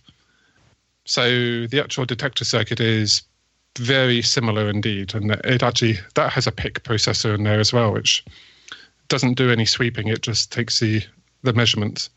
The MFJ, it uses a bit more of a complicated detector circuit, so it can show you your reactance and things like that. I don't know. I kind of don't know how important that is when it comes to tuning a dipole in the field. You kind of want to know where it's more resonant than what your absolute reactance is. But that can go. There's probably a whole episode on that discussion. So actually, maybe this is a good place to take a quick break. Let's take a break now. We'll get a quick message in here, and then we'll come back. And I'd like to dive in a little bit deeper in the comparison of your antenna analyzer compared to the commercial ones. We'll be back right after this. The Workbench is sponsored by our friends at CADSoft. They're the makers of the Eagle PCB design software, the very software George used to design the PAC-10 Classic, PAC-10 Mini, what him and Barrick are using to create this new antenna analyzer project for you here on the Workbench. They got hundreds of parts libraries, tons of reference designs, and a monster huge user community. Eagle's a great choice for your next ham radio project, and you can get your free copy of their software today. Click on over to cadsoft.io and start getting your project put together today. Well, we're back to talk about the antenna analyzer. And Barrick, let's pick up where we left off and talk about your antenna analyzer. And how would you compare it to a commercial antenna analyzer that you would buy for $250, $300, $400? I would say it's fairly similar. I mean, with the computer, you can see the graph that you might be able to see on that. The $250 one being the MFJ 259, for instance, you have to manually sweep with a tuning knob, whereas this sweeps automatically. You get more information from the more expensive ones, but the SWR and the frequency you can easily just pick up, and that's the same on both of them. I actually even might be jumping ahead here, but I actually even took a plot when I used to work for Anritsu, where we made test and measurement equipment. I compared this analyzer with a $40,000 VNA, and the plots they line up pretty well on top of each other for the price. So are you afraid you're going to cut into their sales? Can we build one of these kits that come with a NIST certificate? No. So is this the reason why you left? Because their sales department wanted to get rid of you? Well, not really. I mean, they do stuff that goes up to 40 gigahertz. I mean, you can buy a 40 gigahertz VNA spectrum analyzer in a box, in a lunchbox size thing for about $40,000. This only goes up to 30 megahertz, and it's a completely different market. So, well, yeah. And also in this design at the present time, it's a circuit board with modules and components. There's no case for it. No. Yeah, that's actually a very good point. There is no case for it. The actual board size is just limited to the same. Actually, it's the largest board size that you can use on the free version of Eagle PCB. That's what determined the board size for me. But it's just big enough to fit everything. And yeah, I'd probably want to put it in a box if I was taking it up a mountain. But it's fairly robust. I was going to say, to that point, if I am able to get some measurements, and I can walk through that with you guys. I hope to actually sit down and try to design a case for this that can be 3D printed. Ooh, that would be great. Do you have a 3D printer? I do. What's ironic, I think you told me that the measurements were 80 millimeters by 100 millimeters. Mm-hmm. And it just so happens that in one of the dimensions of my print bed it's 100 millimeters by 100 or by 200 millimeters by 130 millimeters. So I think I should be able to fit it in even with a lightweight raft or a brim. Yeah, no problem. That's awesome. Yeah, I'm hoping to be able to do that. So as we get closer, that is something I'll start working on. Because in the worst case scenario, if we can create the STL files, we could probably even point somebody to a 3D printing house on one of the many websites where you can basically send people a file and they send you back a thing. Because you can get them printed in PLA, but I think this is something you would want to be in ABS, so it's a little more resilient, if you would. Mm-hmm.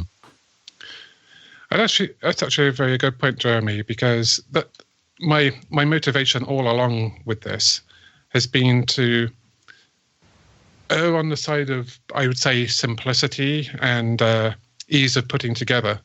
Like I said earlier, have people building their own stuff and understanding what's going on. So the design for this is actually completely open source.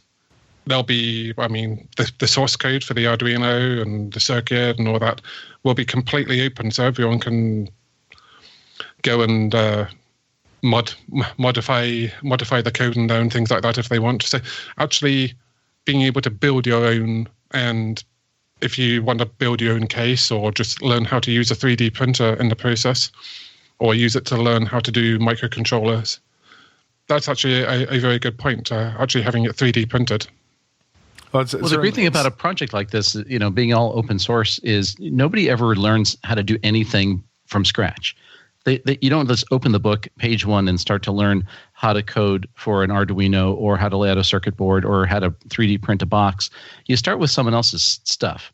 You start with Berick's Arduino source code and you read it and you figure out, oh, that's how that thing works. Mm-hmm. And then you make some changes and you recompile it and stuff it in the controller and see what it does. So I think this is a great vehicle for not only learning how this sort of thing works, but also to see what people might come up with. I mean, maybe they'll come up with some other features or some other add-ons. In fact, I got one email from a fella in Italy who said he wanted to get the schematic because he wanted to use some kind of front-end circuit he was designing for the front end of the analyzer. Yeah, you forwarded that to me, and I admit I've yet to respond to him because I think that was yesterday. There's a log amp which you can use as a detector, and that can actually see a lot further down into the low signal levels. Yeah, that would be a definite way of improving the linearity of this. Actually, speaking of having other people work on it, there's a fellow that I work with who was talking to you, Derek, who was talking to you about maybe writing some software in Python, right? Yes. So the other part is I mentioned earlier that the PC application was written in Visual Basic, and it was a bit clunky and also non-cross-platform. I taught myself Python a couple of years ago, but I've yet to deep dive into it. But it occurred to me that doing this PC or computer application in Python would actually make it a lot more accessible to people, because Python is free, open source, and also cross-platform.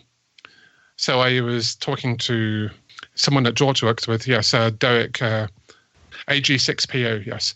He actually works with George, and I was talking to him at Maker Faire in the Bay Area about doing this, and he's actually agreed to do the Python, and he's done an installer for Windows, Mac, and Linux to run the same code. So you'll be able to use this on all three platforms. Now, we're just at the stage where we're going to start testing that. So, it's not available just yet, but that's also part of the open source nature of this and the open community, which is contributing to this. So it's really cool to see what people wind up coming up with. Mm-hmm. One of the other things we talked about, too, is extending the frequency range. We've had a couple of people write in and ask if there would be one that has a higher upper frequency limit, maybe up to 2 meters or beyond. So what are your thoughts on that? Is that something that could be done, or how could you do that? Well, the main frequency limiting thing right now, the DDS, is clocked at 125 megahertz. So you could only really use it up to, say, 40 or 50 megahertz before your image gets way too close. You can change the synthesizer chip to something. Silicon Labs actually have traditional phased loop synthesizers now, which you can get in a small package. And there are some other hams out there who are selling these on circuit boards, so you can just go and plug them in and change the Arduino code so you can program those to get higher frequencies out. So you can get those running up to even a few hundred megahertz. So that's not a difficult thing in itself. When you get much above, say, 2 meter frequency, you end up starting to lose too much signal in the leaded components. So if you want to go up to UHF or above, you would really want to do surface mount stuff. And all along, I'm trying to shy away from that. That's definitely a possibility.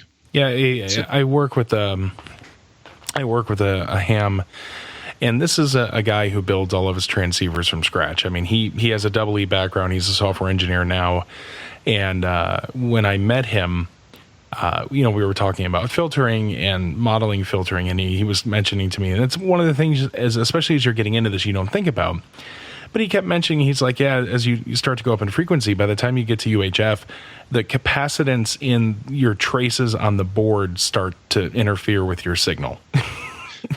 And also, each of these leads that you plug in, like you put a resistor, through-hole resistor into a board. It's not a resistor, it's a resistor with two fairly sizable inductors on each end. Yeah, which, so, the point being is that by the time you're at that point, like you should actually have a little bit more appreciation of the fact that we have these little $35 UHF radios, because the engineering knowledge required to design things that are efficient at that point is definitely beyond the scope of this show at this time. Well, actually, the other side of that is surface mount components, which can go up much higher in frequency, are also a lot cheaper to manufacture because the machine can do that a lot more simply. So that's the other side of that argument. So I have a question about the antenna analyzer, and I think you cover this, so I just want to make sure. Other than SWR, does it provide any other information like complex impedance or reactance? No, that doesn't. The MFJ will, and by adding an extra detector to the bridge, we could potentially do that, but that's kind of getting out of the realm of cheap to put together and easy to understand what's going on, which I'm trying desperately to stick within this. So, no, it doesn't show you that information, but there is information out there where you could go and add an extra diode detector to this and then put that into the PIC or the Arduino and calculate that kind of thing yourself. So what's cool is this entire project is not just you're building your own little piece of test equipment, but it actually could be a platform for you to experiment further going forward. Yes. Actually, one thing to note, because the nature of this is actually changing the frequency of a signal generator over a whole frequency range. One side effect of this is actually you can type in any frequency between DC and, say, 40 megahertz and actually get a tone, CW tone out. So you've got a signal generator which just generates a single tone for whatever frequency you put in, and that's actually a free side effect of this. So even if you wanted to, say, generate a tone, like a 1 kilohertz audio tone. Oh, yeah, it would be perfect for that. So something I'll just mention as a side note, because we're talking about these DDS chips, and you also mentioned like the SI 5000 series, I think. Mm-hmm. Yeah. So I first became aware of these. There's another podcast done called Solder Smoke, And it's not George and company from Ham Nation. These guys, there's a gentleman in Virginia, and the other gentleman I think is actually out on the left coast with you guys. Mm-hmm. And they actually talk in depth about building transceivers. And the guy that's in California had actually built like a 40-meter sideband transceiver using these synthesizers, which is pretty cool. Well, one thing you haven't asked me yet is what's on my workbench, because I know you tend to start. Yeah, what's with that? Yeah, George, why didn't you ask him when you started? Oh, man. Because Get someone else in here. I asked that because I actually have a thing that came in the mail 2 days ago, which is an SI 5351A breakout board. It's, I think, EtherKit, I think is a company.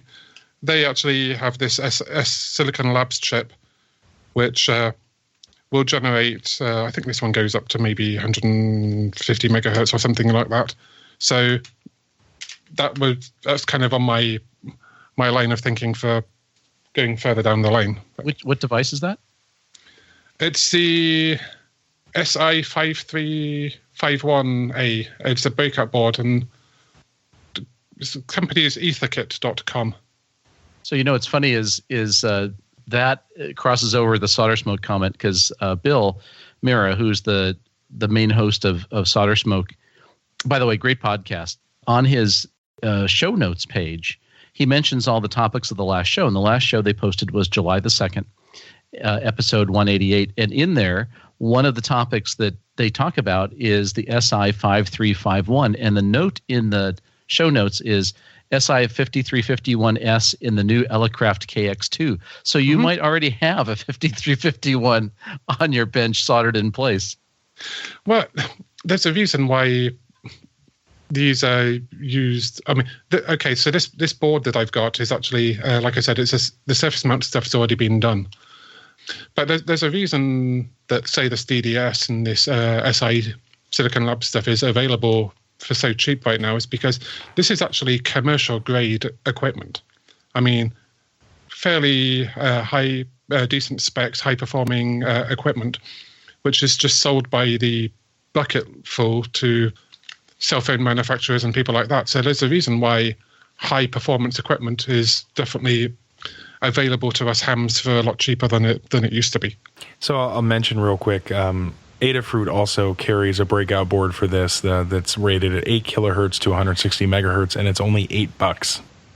Oh, wow. And with the same SI chip on it? Yeah, with the SI 5351A, and it has breakout pads for 3 different clock signals, your control signals, and then SCL, SDA, ground, and voltage in. And it's got the, 10 or 12 surface mount components on it, and it's just this cute little chip. I love Adafruit because they actually tell you they actually have very good tutorials telling you how to do this kind of thing. So. Indeed. So let's bring that back to the current design. If somebody said, well, the current HF band coverage of the antenna analyzer is great, but I'd love to go up to 2 meters and I want to try one of these SI chips. So technically, what would happen if you were to hook that chip up to the board that we're making? So what else would you have to do to make it work? Well, you'd have to not load the DDS onto the board, but the serial pins that are available from the Arduino to program it are still there, and you'd use those same serial lines to talk to this other chip. But you would need to change the code in the Arduino code as to how to program it. In order to set the frequency on this DDS chip, you need to send, I think it's like 4 bytes, and you calculate that from a frequency, and it's all in the Arduino code. And then you send these 4 bytes out in a specific order over the serial bus. Now, in order to use one of these other chips, you would just have to figure out which clock data and strobe lines to hook up to the Arduino. And then change the Arduino code to send out the new programming sequence. So the current DDS chip is an I2C bus interface, right? No, it's SPI. Oh, it's SPI. And so is the SI 5351 SPI also? I don't know. I haven't opened it yet. So I know the Arduino actually has a fairly good SPI and I2C library built in. So You could just go and change that. I mean, Yep. Yeah. And I was going to say the board from Adafruit is I2C, and they actually have a library for this chip. So for those of you listening that are wondering what in the world we're talking about, so on a microcontroller, let's say like an Arduino board, in order to hook up different peripheral chips to the microcontroller, you need some sort of electrical connection. And in the old days, that would have been done with a parallel bus and a bunch of signals. In the more modern era, the way that's done is with a serial bus, meaning that data is sent one bit at a time over a single wire. And there might be one or two or three additional wires to make the handshaking work right. And two of the most popular serial buses for this purpose is I2C, which is spelled out IIC. That stands for Inter-Integrated Circuit Bus. And then SPI. And SPI is what? Serial Peripheral Interface, I believe. And the same sort of idea. So it's a way to hook chips together to get them to talk without having a ton of wires. So all these microcontrollers, like a Arduino, have both of those interfaces, and that's typically what you tend to find on these peripheral chips. Well, and it's not just having a bunch of wires, right? I mean, back when you came over on the Mayflower, didn't you guys actually have to write your own protocols from scratch? Well, on the Mayflower, actually, yes, we used our clay tablets to develop the software and the firmware. Write once, read many.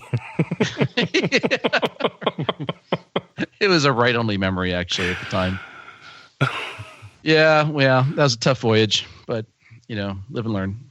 So what that really means is that if somebody said, well, the current HF only antenna analyzer is a great start, but I would like to make it go to 2 meters, they could get a different chip and they could figure out how to modify the couple of pins to interface to it, what to hook to what, and then write some new code, and voila, you could have a 2-meter antenna analyzer. Actually, definitely. I'll ask, Barrick, would you have to change anything on the bridge, or I don't know if there's any filtering on the board, but would you have to change any of that stuff for the new frequency range? Well, like I said, it's all through hole at the moment. So the higher you go up in frequency, the more loss that you'll see. It should probably work with 2 meters up to 150 megahertz just fine. And so this thing is the frequency dependent part is mainly the signal generation. So yeah, I don't think you'd have to change much at all. Oh, that's good. Speaking of changing, George, you have shared with us throughout that this is kind of like the second and a half or third version of this board overall.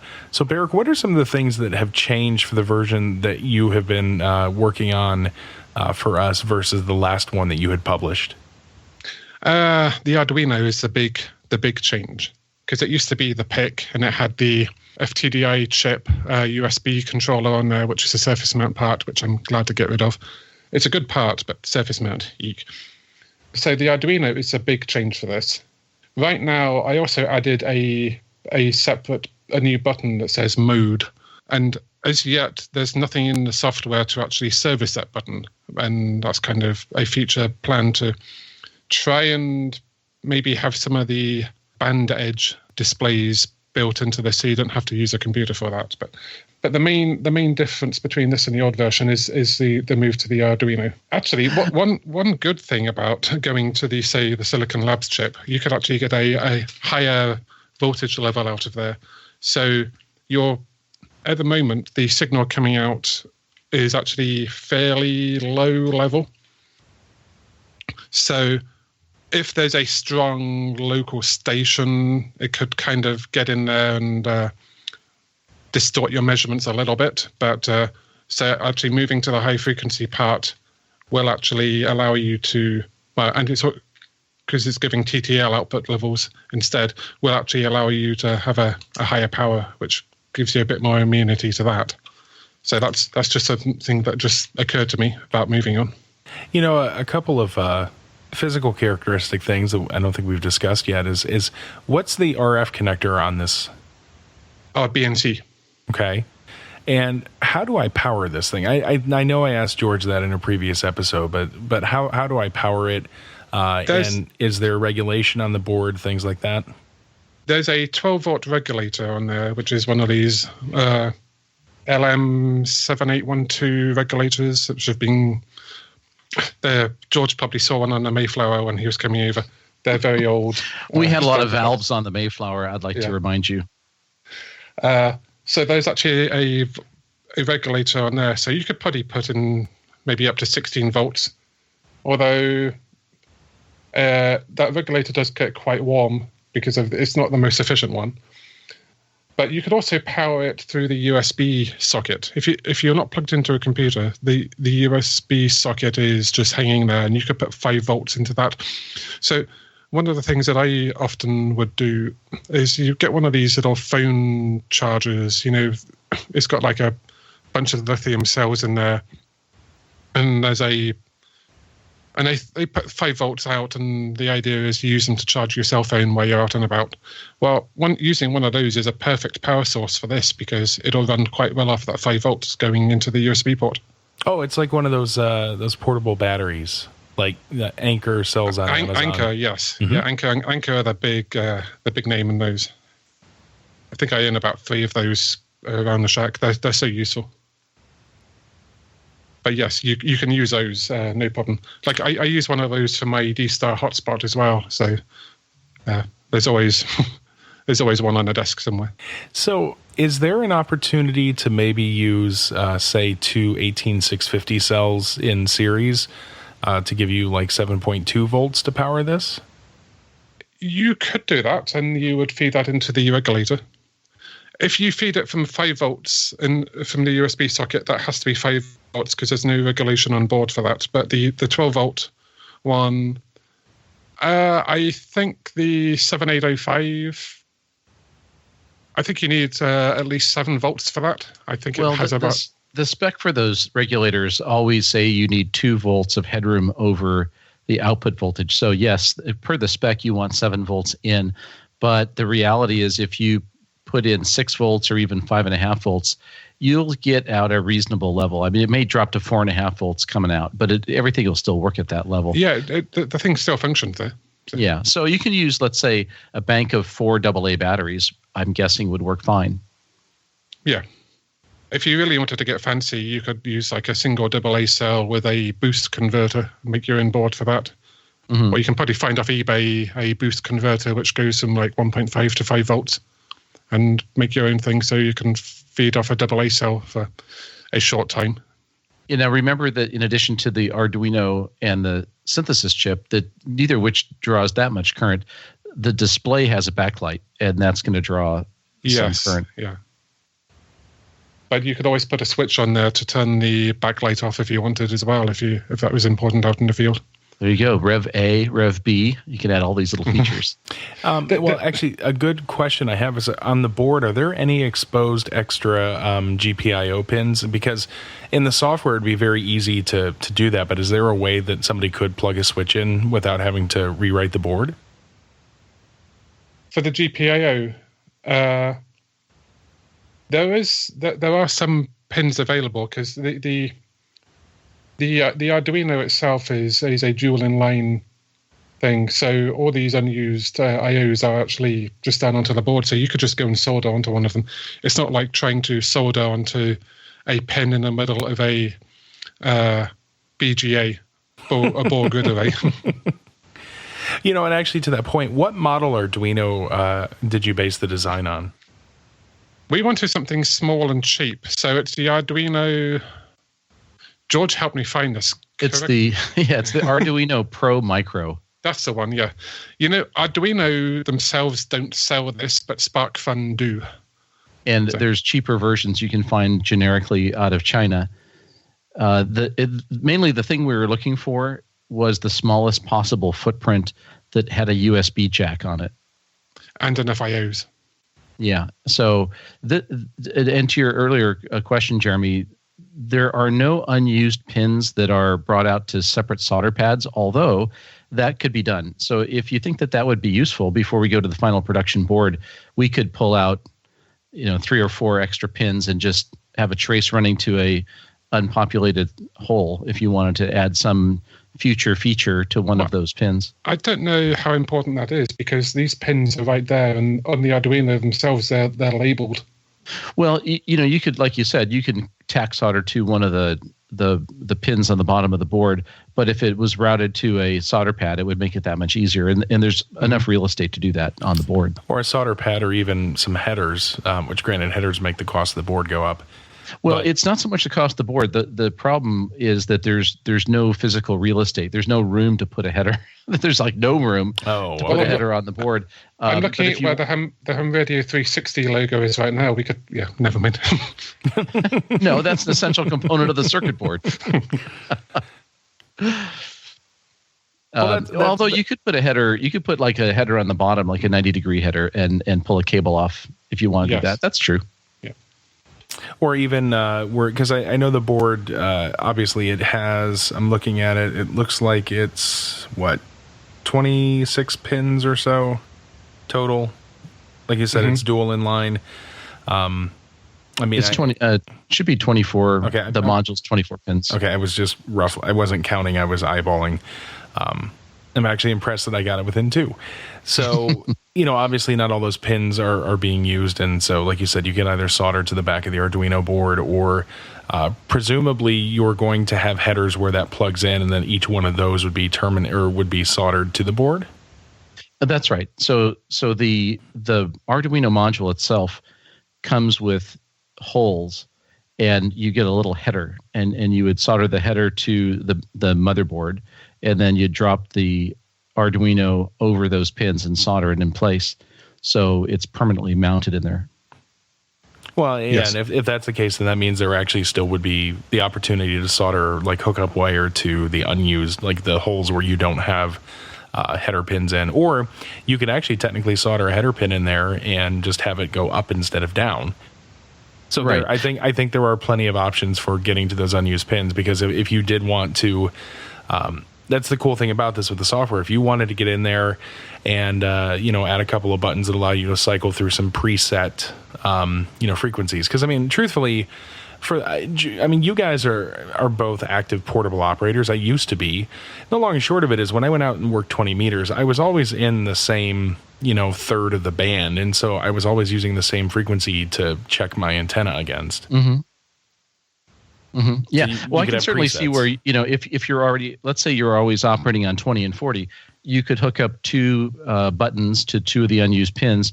If you hit one button, it sets the span for 40 meters, and you hit the other button, it sets the span for 20 meters. So that could be your personal little macro that you code into the software and customize it yourself.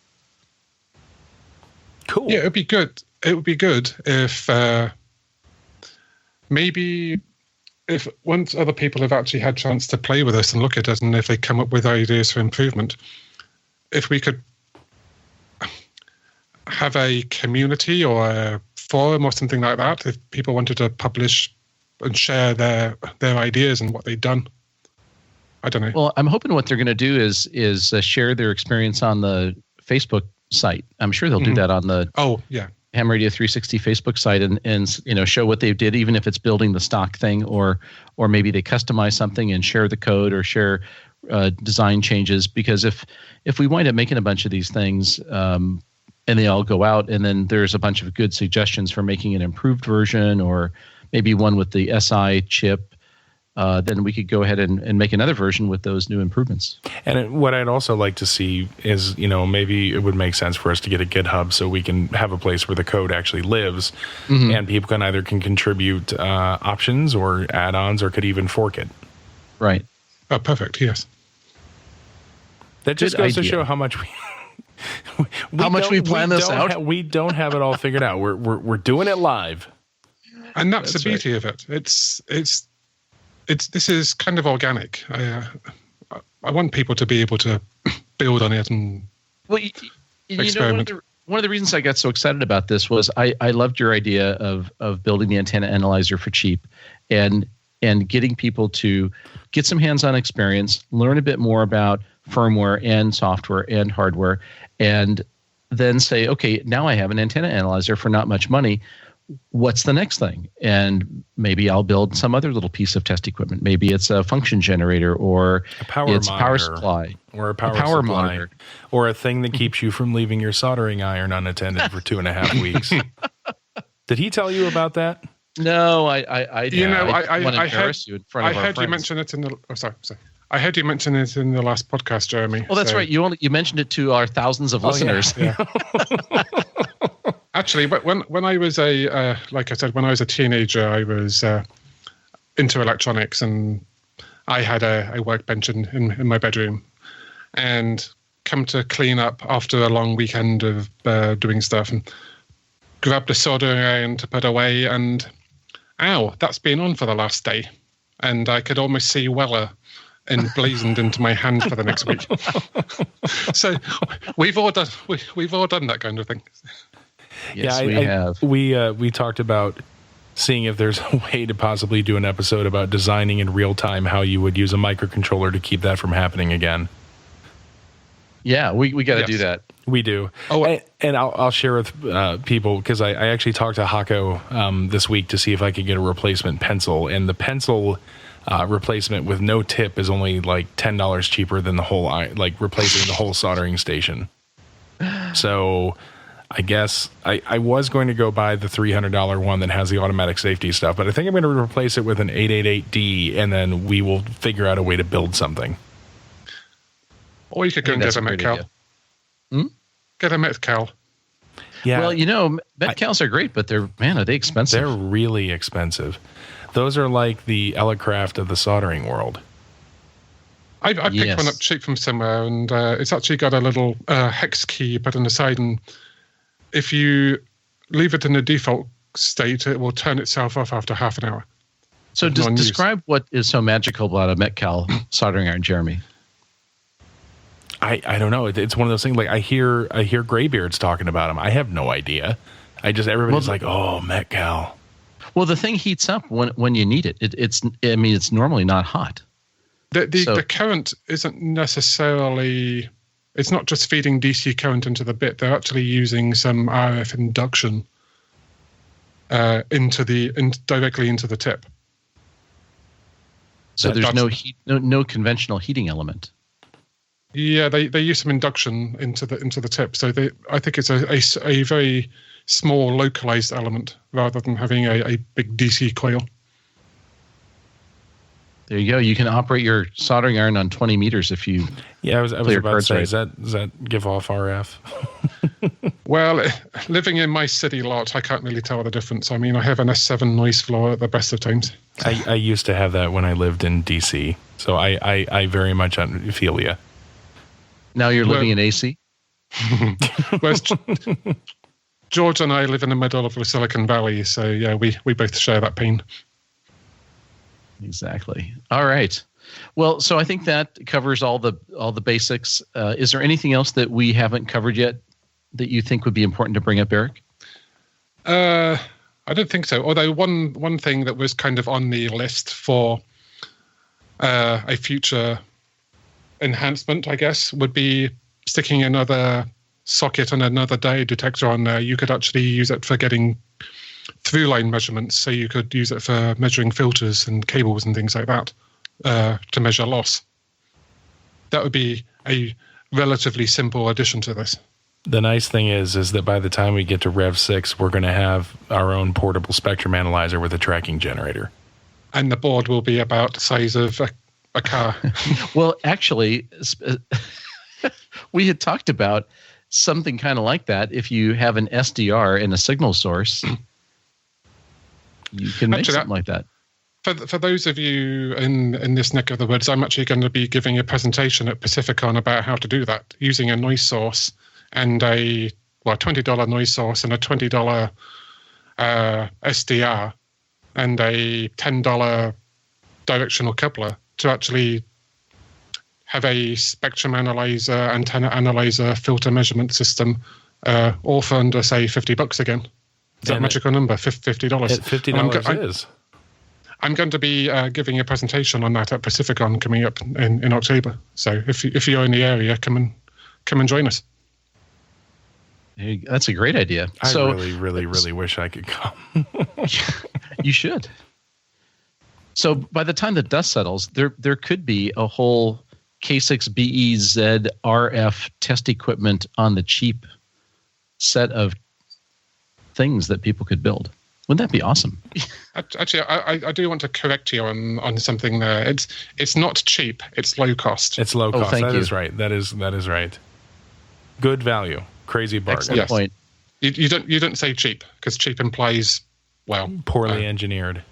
So it sounds like we need to finish off the final testing. So Barrick, you're pretty close to being happy with everything, I take it? I think I am. But bear in mind, this is definitely a continual work in progress. But I'm definitely, with those component values, I'm happy for us to cut loose on the first on the big build. So I'm going to get the final tweaks to the circuit board in the next couple of days. I'll make the changes, and then we need to figure out how many of these boards we're going to make. Yes. And then, Jeremy, you and I need to figure out how we're going to get this stuff kitted up so that our listeners can get this stuff. That's right. And our listeners have to wait patiently as we determine the details and get ready to get that information in your hands. Worst case, sorry. I'm sorry. Worst case, it'll be filling Dixie cups in George's garage. It wouldn't be the first time that's happened. And I'd really want to thank everybody who's responded to our request from the last Workbench episode where Jeremy said, tell us if you're interested in this project and what you'd be willing to pay for it. And we have a huge number of people who have sent us emails and expressed interest. And a lot of people have been throwing numbers out. And we really don't know at this point what it's going to cost as a kit. We still have to figure that out. But I would say that the typical response is somewhere between $50 to $100, and $50 would be awesome. And from the get-go, when we've been talking about this project, our goal between ourselves was to try to get this thing done for $50. So I think we'll be able to get there. We just need to finalize everything and make sure we can source all the parts at a reasonable price. But I think we're going to be on track for that. You know, and to be clear, we kind of mentioned this last time, is we're not trying to go into the business of selling analyzer kits. We're trying to get something basically in your hands at cost, to cover the board and then the components. And this is not going to be we're not going to be making anything off this. This is going to be just an exciting opportunity for us to bring you, our listeners, this project. And what's cool is going down this road, we've already started talking and designing Project 2. Do you want to talk about Project 2, or do you want to keep it a mystery? I want it to be a mystery because right now, we've really sold the sizzle of the antenna analyzer. We have the guy on who designed it right here. Hi, Barrick. Hello. but the problem is we still haven't given folks a way to actually acquire our vaporware. And having been a consumer in the electronics, the photography, the music, the video games over the years, the worst thing we can do is put more vaporware out there. Okay, good point. Just so you know, I'm actually holding the finished product in my hand right now, and it's all built. So it's definitely a lot more than vapor. So substantial, or a corporeal vapor.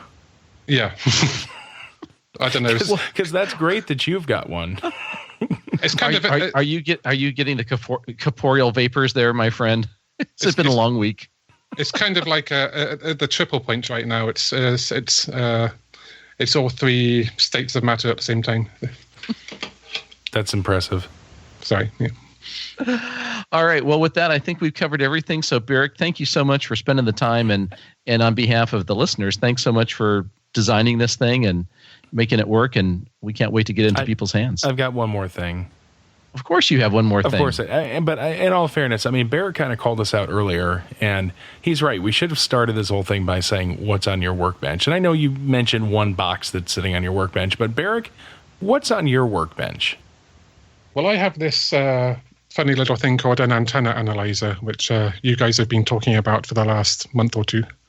Well, we've been committing to people that you're going to build it and design it. And so I hope it's on your workbench. Yeah. Oh, yes, it's definitely there. And if this was a video show, I could actually show it to you right now. So is it working? It's sweeping away right now, and it's saying my rooftop antenna is resonant on 20 meters. So, excellent. So what else is on the bench these days? I've actually got a Regal oscilloscope, so Jeremy has company. So. You're actually you're the second person to tell me that I have sold an oscilloscope in the last 2 weeks. Well, actually, it's another friend of yours, John. I can't remember his last name, but we've been trading messages back and forth on Twitter, and he also bought a DS 1054Z. Yeah. Well, I've got a DS1102E I've had for a few years now, and I used to work for Anritsu, and we made high cost test equipment, and the Regal stuff is definitely coming in, changing the game when it comes to putting test equipment into the hands of people like us. So awesome. Anything? Unwashed masses. Anything else? And that's basically those are the two pieces of stuff that's at the top of my junk pile here. So, well, we appreciate you putting the effort in for our listeners. I know our folks are excited to get our hands on this, and hopefully, the whole hypothesis of starting the Workbench was to help people learn something. And I know we have rattled on and on and on about tools and equipping workbenches, but when this project and this kit gets out there, that's where literally the rubber's going to meet the road. Hey, thanks so much for spending the time, and we'll bring you back on once we get some antenna analyzers out there and people start working on them. I'm sure there's going to be a ton of questions, and we will get you back on the show. Actually, yeah, I'm looking forward to it. It'd be cool if we collect feedback from people saying, what about this? And we can actually ask the expert. 73s. All right, so hopefully we just answered a ton of questions about this project. Yeah, I'm sure that there's more questions out there, but this is the first episode with Barrick where we wanted to talk about the antenna analyzer and what it is and how it works. And then once we get into actually having folks build these things, I'm sure there's going to be lots of questions about construction and use and software programming and all that kind of stuff. And we'll have some follow-on conversations with him. I'd also like to bring in another guy, Derek, who Barrick mentioned in the interview, who is a fellow I work with. And Derek's working with Barrick to come up with some Python software to control the antenna analyzer. So that'll be pretty cool. And it's all open source. Everybody can get access to that and do what they will. That is cool. And actually, one of the things I'm excited about is that, this is a very good first step to both understanding how an antenna analyzer works, as well as basically just getting the core basic functionality of measuring SWR. But we have the opportunity to extend this design in the future to get into things like complex impedance measurement, and things that you would find on higher end antenna analyzers.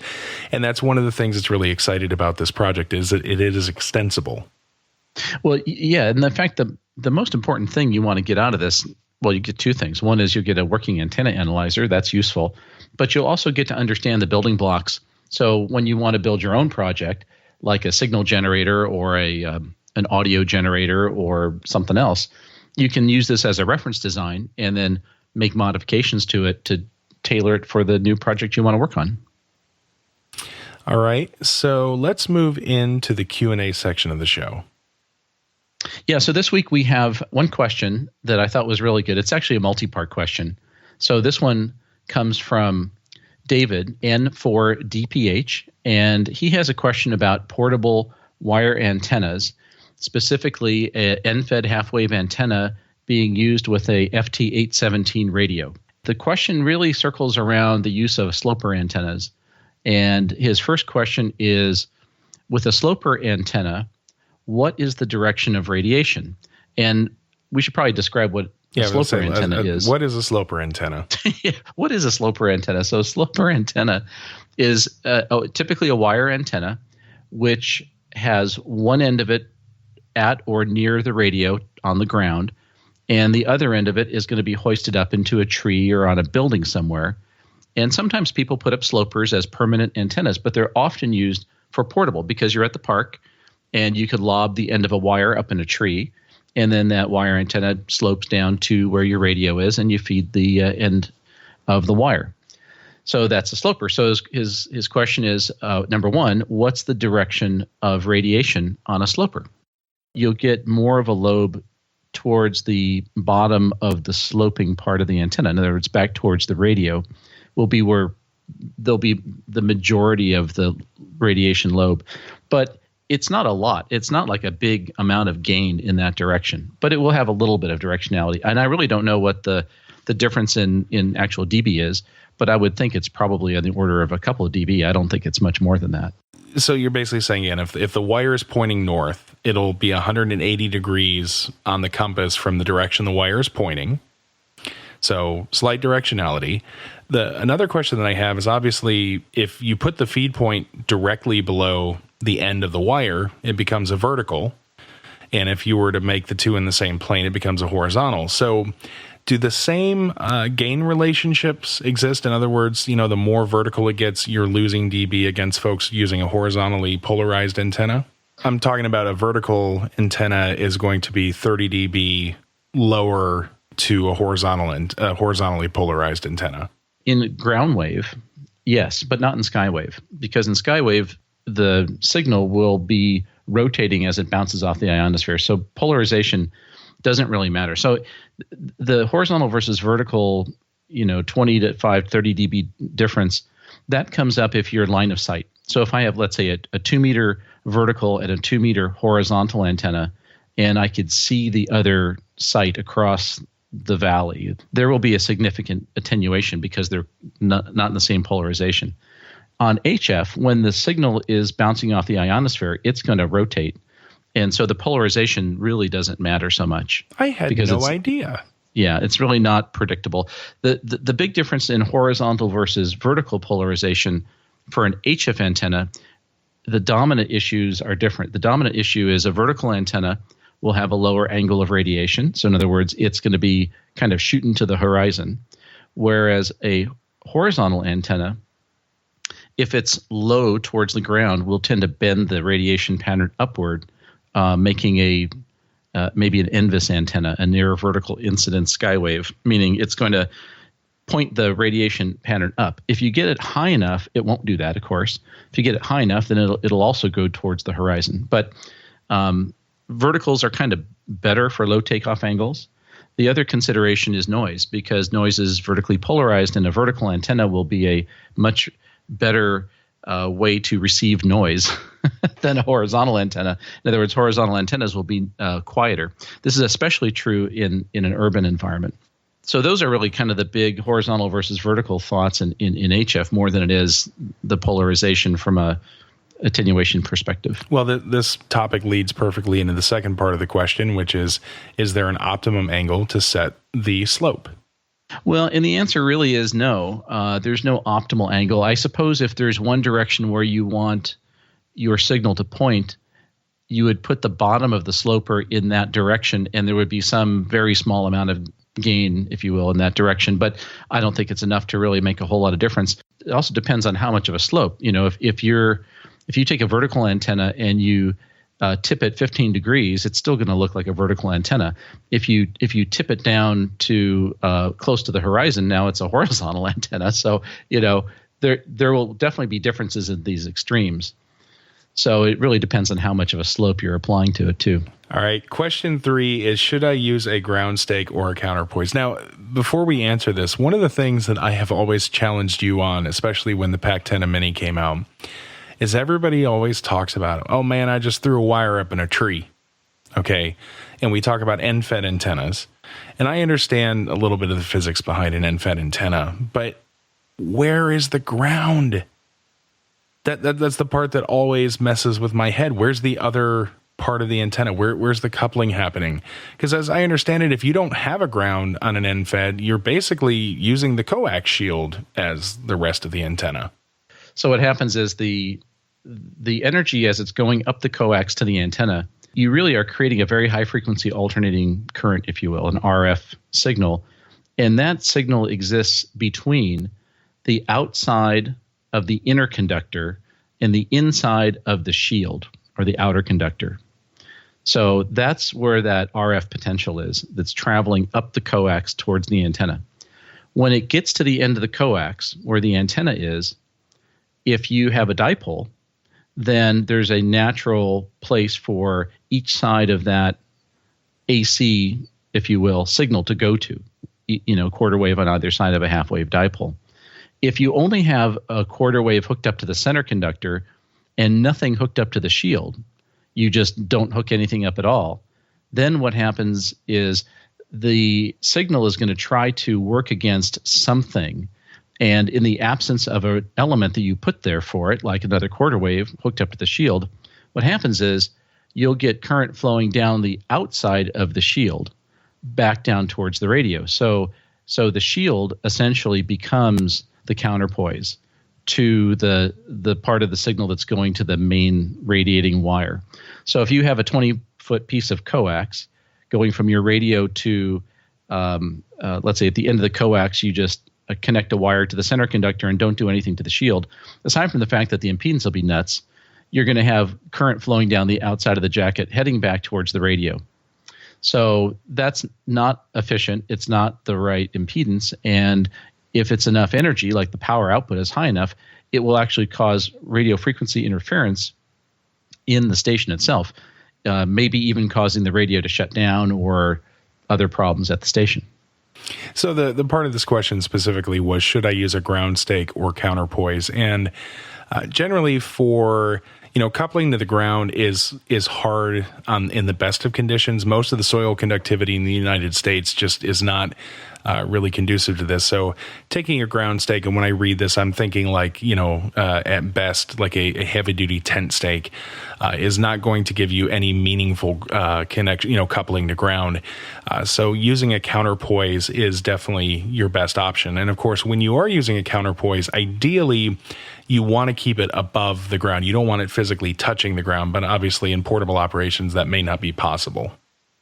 What happens is that counterpoise, if it's an elevated radial, then it becomes part of a resonant circuit. And to your point, that's really what you want. If you just dangle it on the ground, then it is not necessarily a tuned circuit at that point. It does sort of become your counterpoise, your ground reference. But for it to be efficient and to reduce the amount of ground losses, you're going to have to build a much better ground plane. So when you look at verticals, let's say an HF vertical on a house, if it's on the roof, you have a vertical radiator and then you have tuned radials. You have at least one, if not more, radials for each band that you operate on. And that's the counterpoise. That's the ground, the RF ground. Now, if you take that vertical and stick it on the earth ground, and you say, well, I'm going to use the dirt as my ground. Well, that's a lousy RF ground. And the only ground-mounted verticals that work really well are ones where somebody's put in wire in the ground to create an RF counterpoise. And you can't do that with just one or two radials. I mean, guys who are serious about this put down dozens to hundreds of ground radials. And the reason is that the losses go up tremendously as you put the antenna on the ground itself. So a ground-mounted vertical has huge ground losses, which means that the amount of affected radiated energy goes way down. So the idea that you're going to put a ground rod, even if you had a 10-foot copper ground rod, that's a lousy RF ground. And you're not going to put a 10-foot ground rod in the park for a 2-hour operation. You're going to be there for 4 hours putting the ground rod into the park if you don't get arrested. And even if you didn't get arrested, it won't do you any good. So it's a total waste of time. So to your point, Jeremy, yeah, having a counterpoise wire would be good. If you're running low enough power, like 20 watts or less, you could get away with using the shield of the coax. And if you're lucky, that'll work well. And if you're not lucky, it won't. So it just depends on the length of wire, the frequency you're operating at, and how detuned that antenna is at that frequency, whether or not it couples well to that shield or something else in the near field. Yeah, so I think, people like to, ideally, you would go out to a park, you would take, say, a Pac-10 Mini, you would throw one end up in a tree, and then you would just have the I guess I'll call it the balun. No, the unun. What's the right word? Well, with an end-fed, it would be an unun. Yeah. An unun. You would have the unun just laying on the ground, and your coax running from that to your radio, because I mean that's the simplest possible way of setting it up. But I assume performance increases if you get the unun off the earth and you get it into the air a little bit with a rope, and then you have your counterpoise, even if it's sloping towards the earth but not actually touching it. That's really the best way to use an end fed. Yeah, that's right. It's if you're not going to have a counterpoise wire, if you're going to use the shield of the coax as your counterpoise, whether or not the unen is very close to the ground or up above the ground a fair bit doesn't make too much of a difference. What really matters is if you do put a counterpoise wire on there, if that wire is laying on the ground or elevated as a tuned radial, that tends to make more of a difference. So my practical advice is for quick portable operation, an end-fed wire antenna with a piece of coax feeding it is an awesome antenna because it's very compact and it just takes you literally minutes to set it up, and it'll work pretty well. And if you keep your power output to 20 watts or less, then you're probably not going to have any problems. If you want to run 100 watts and you want to cover your bases to make sure you're not going to have any interference problems, then I would definitely use an elevated counterpoise wire. And like, for example, in the Pactena, there's multiple connection points on the feed point itself. So in addition to the wire element that's the hot side, there's also banana jacks, so you can plug in additional wires to create that counterpoise if you want to use it. So if you're running any power over 20 watts, like 50 or 100 watts, for sure you'd like to do that. Well, there you go. So the other question that we have tonight is from a longtime listener, first-time writer. Cale Nelson, K4CDN, asks, what about insurance for my amateur radio equipment? That call sign sounds really familiar. Yeah, well, again, long-time listener, first-time questioner. Great question. So this is for his own personal equipment insurance? Yeah, for amateurs who want to insure their rigs or, some of the equipment in the shack like power supplies and computers.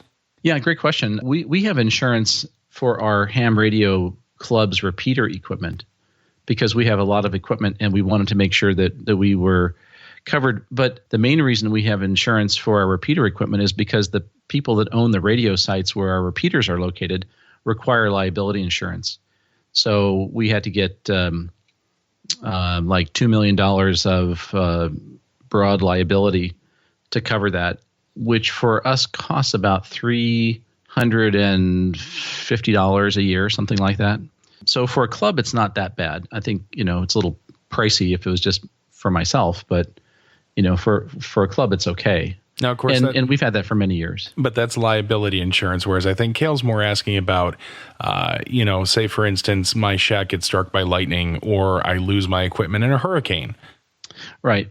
Well, actually, it's the same. You can get insurance from the same folks. So we go through the ARRL for our insurance, and they have I forget who the company is now. It was Seabrook or something like that in the past.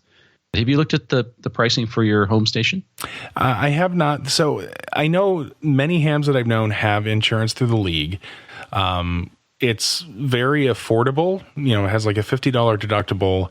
And generally, based on their website, the rate is $140 for every $100 of equipment covered. I've known people who have had to use it.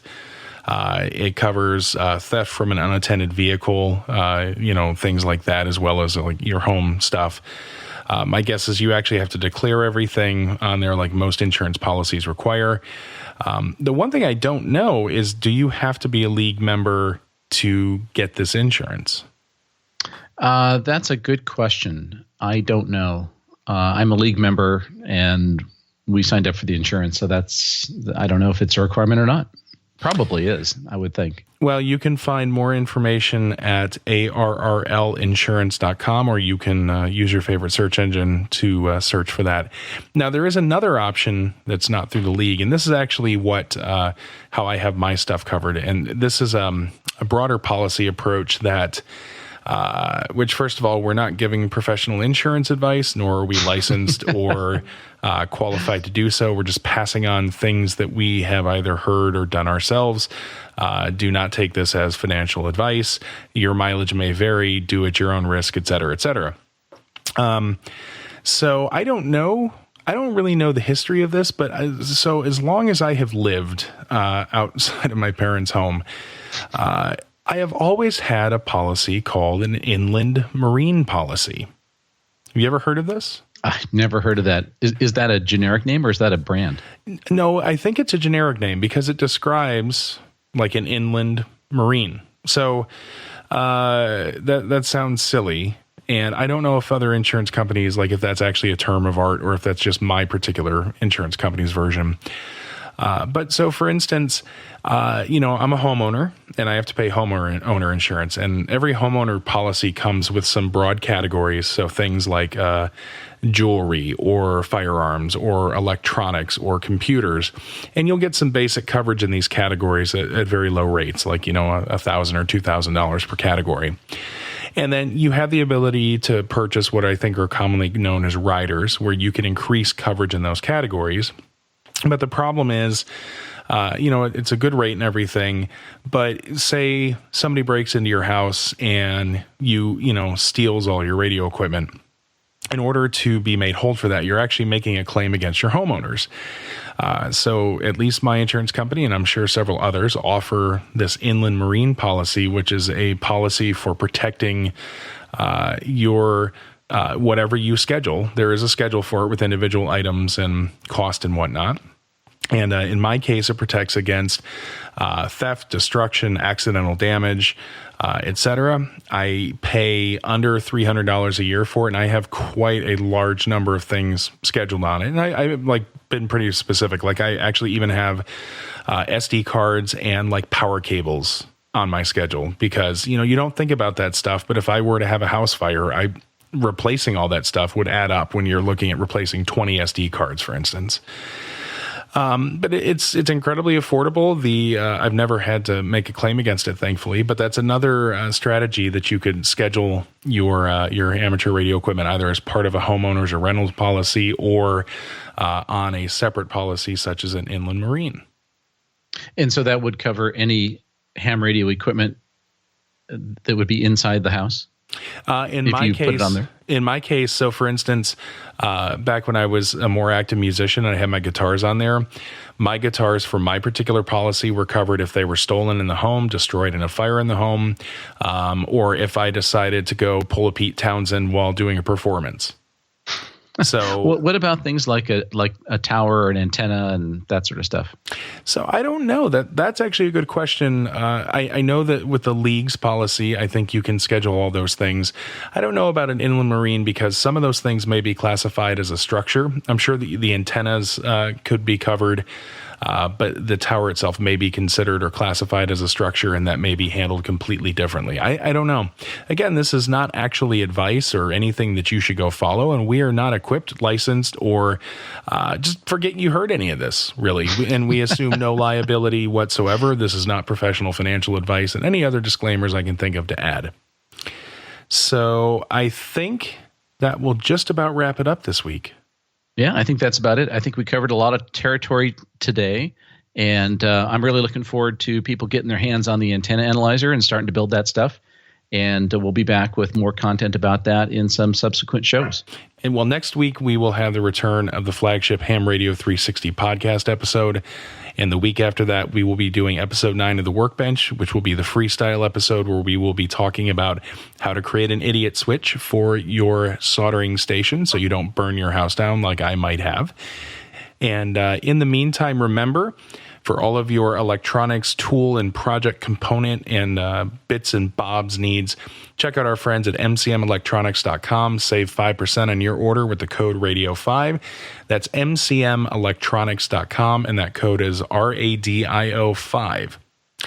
In the meantime, keep those emails, tweets, Facebook posts, and questions coming. You can reach me online at KF7IJZ on Twitter or Jeremy at hamradio360.com. And I'm George at hamradio360.com or at KJ6VU on Twitter. Thank you very much for listening. If you have not already done so, don't forget to subscribe so you never miss out on great content from the Workbench or Ham Radio 360. We really appreciate the support that we've gotten.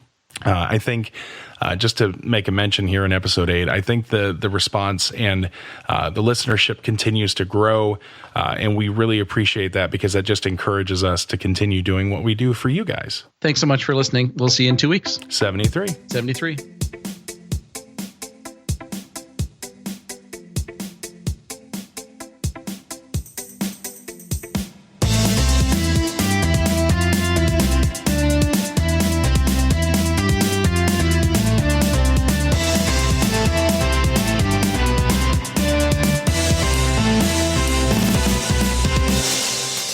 The record button has been pressed. Standby 1. While I'm standing by, Barrick, your name was thrown out as somebody who is an expert on antennas. I use antennas. Do you own an antenna?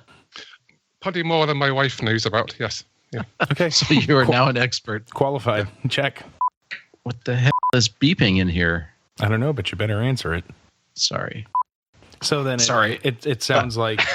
I had to let the dog out. Sorry about that. Is that a euphemism? It is, but not in this case. Ready?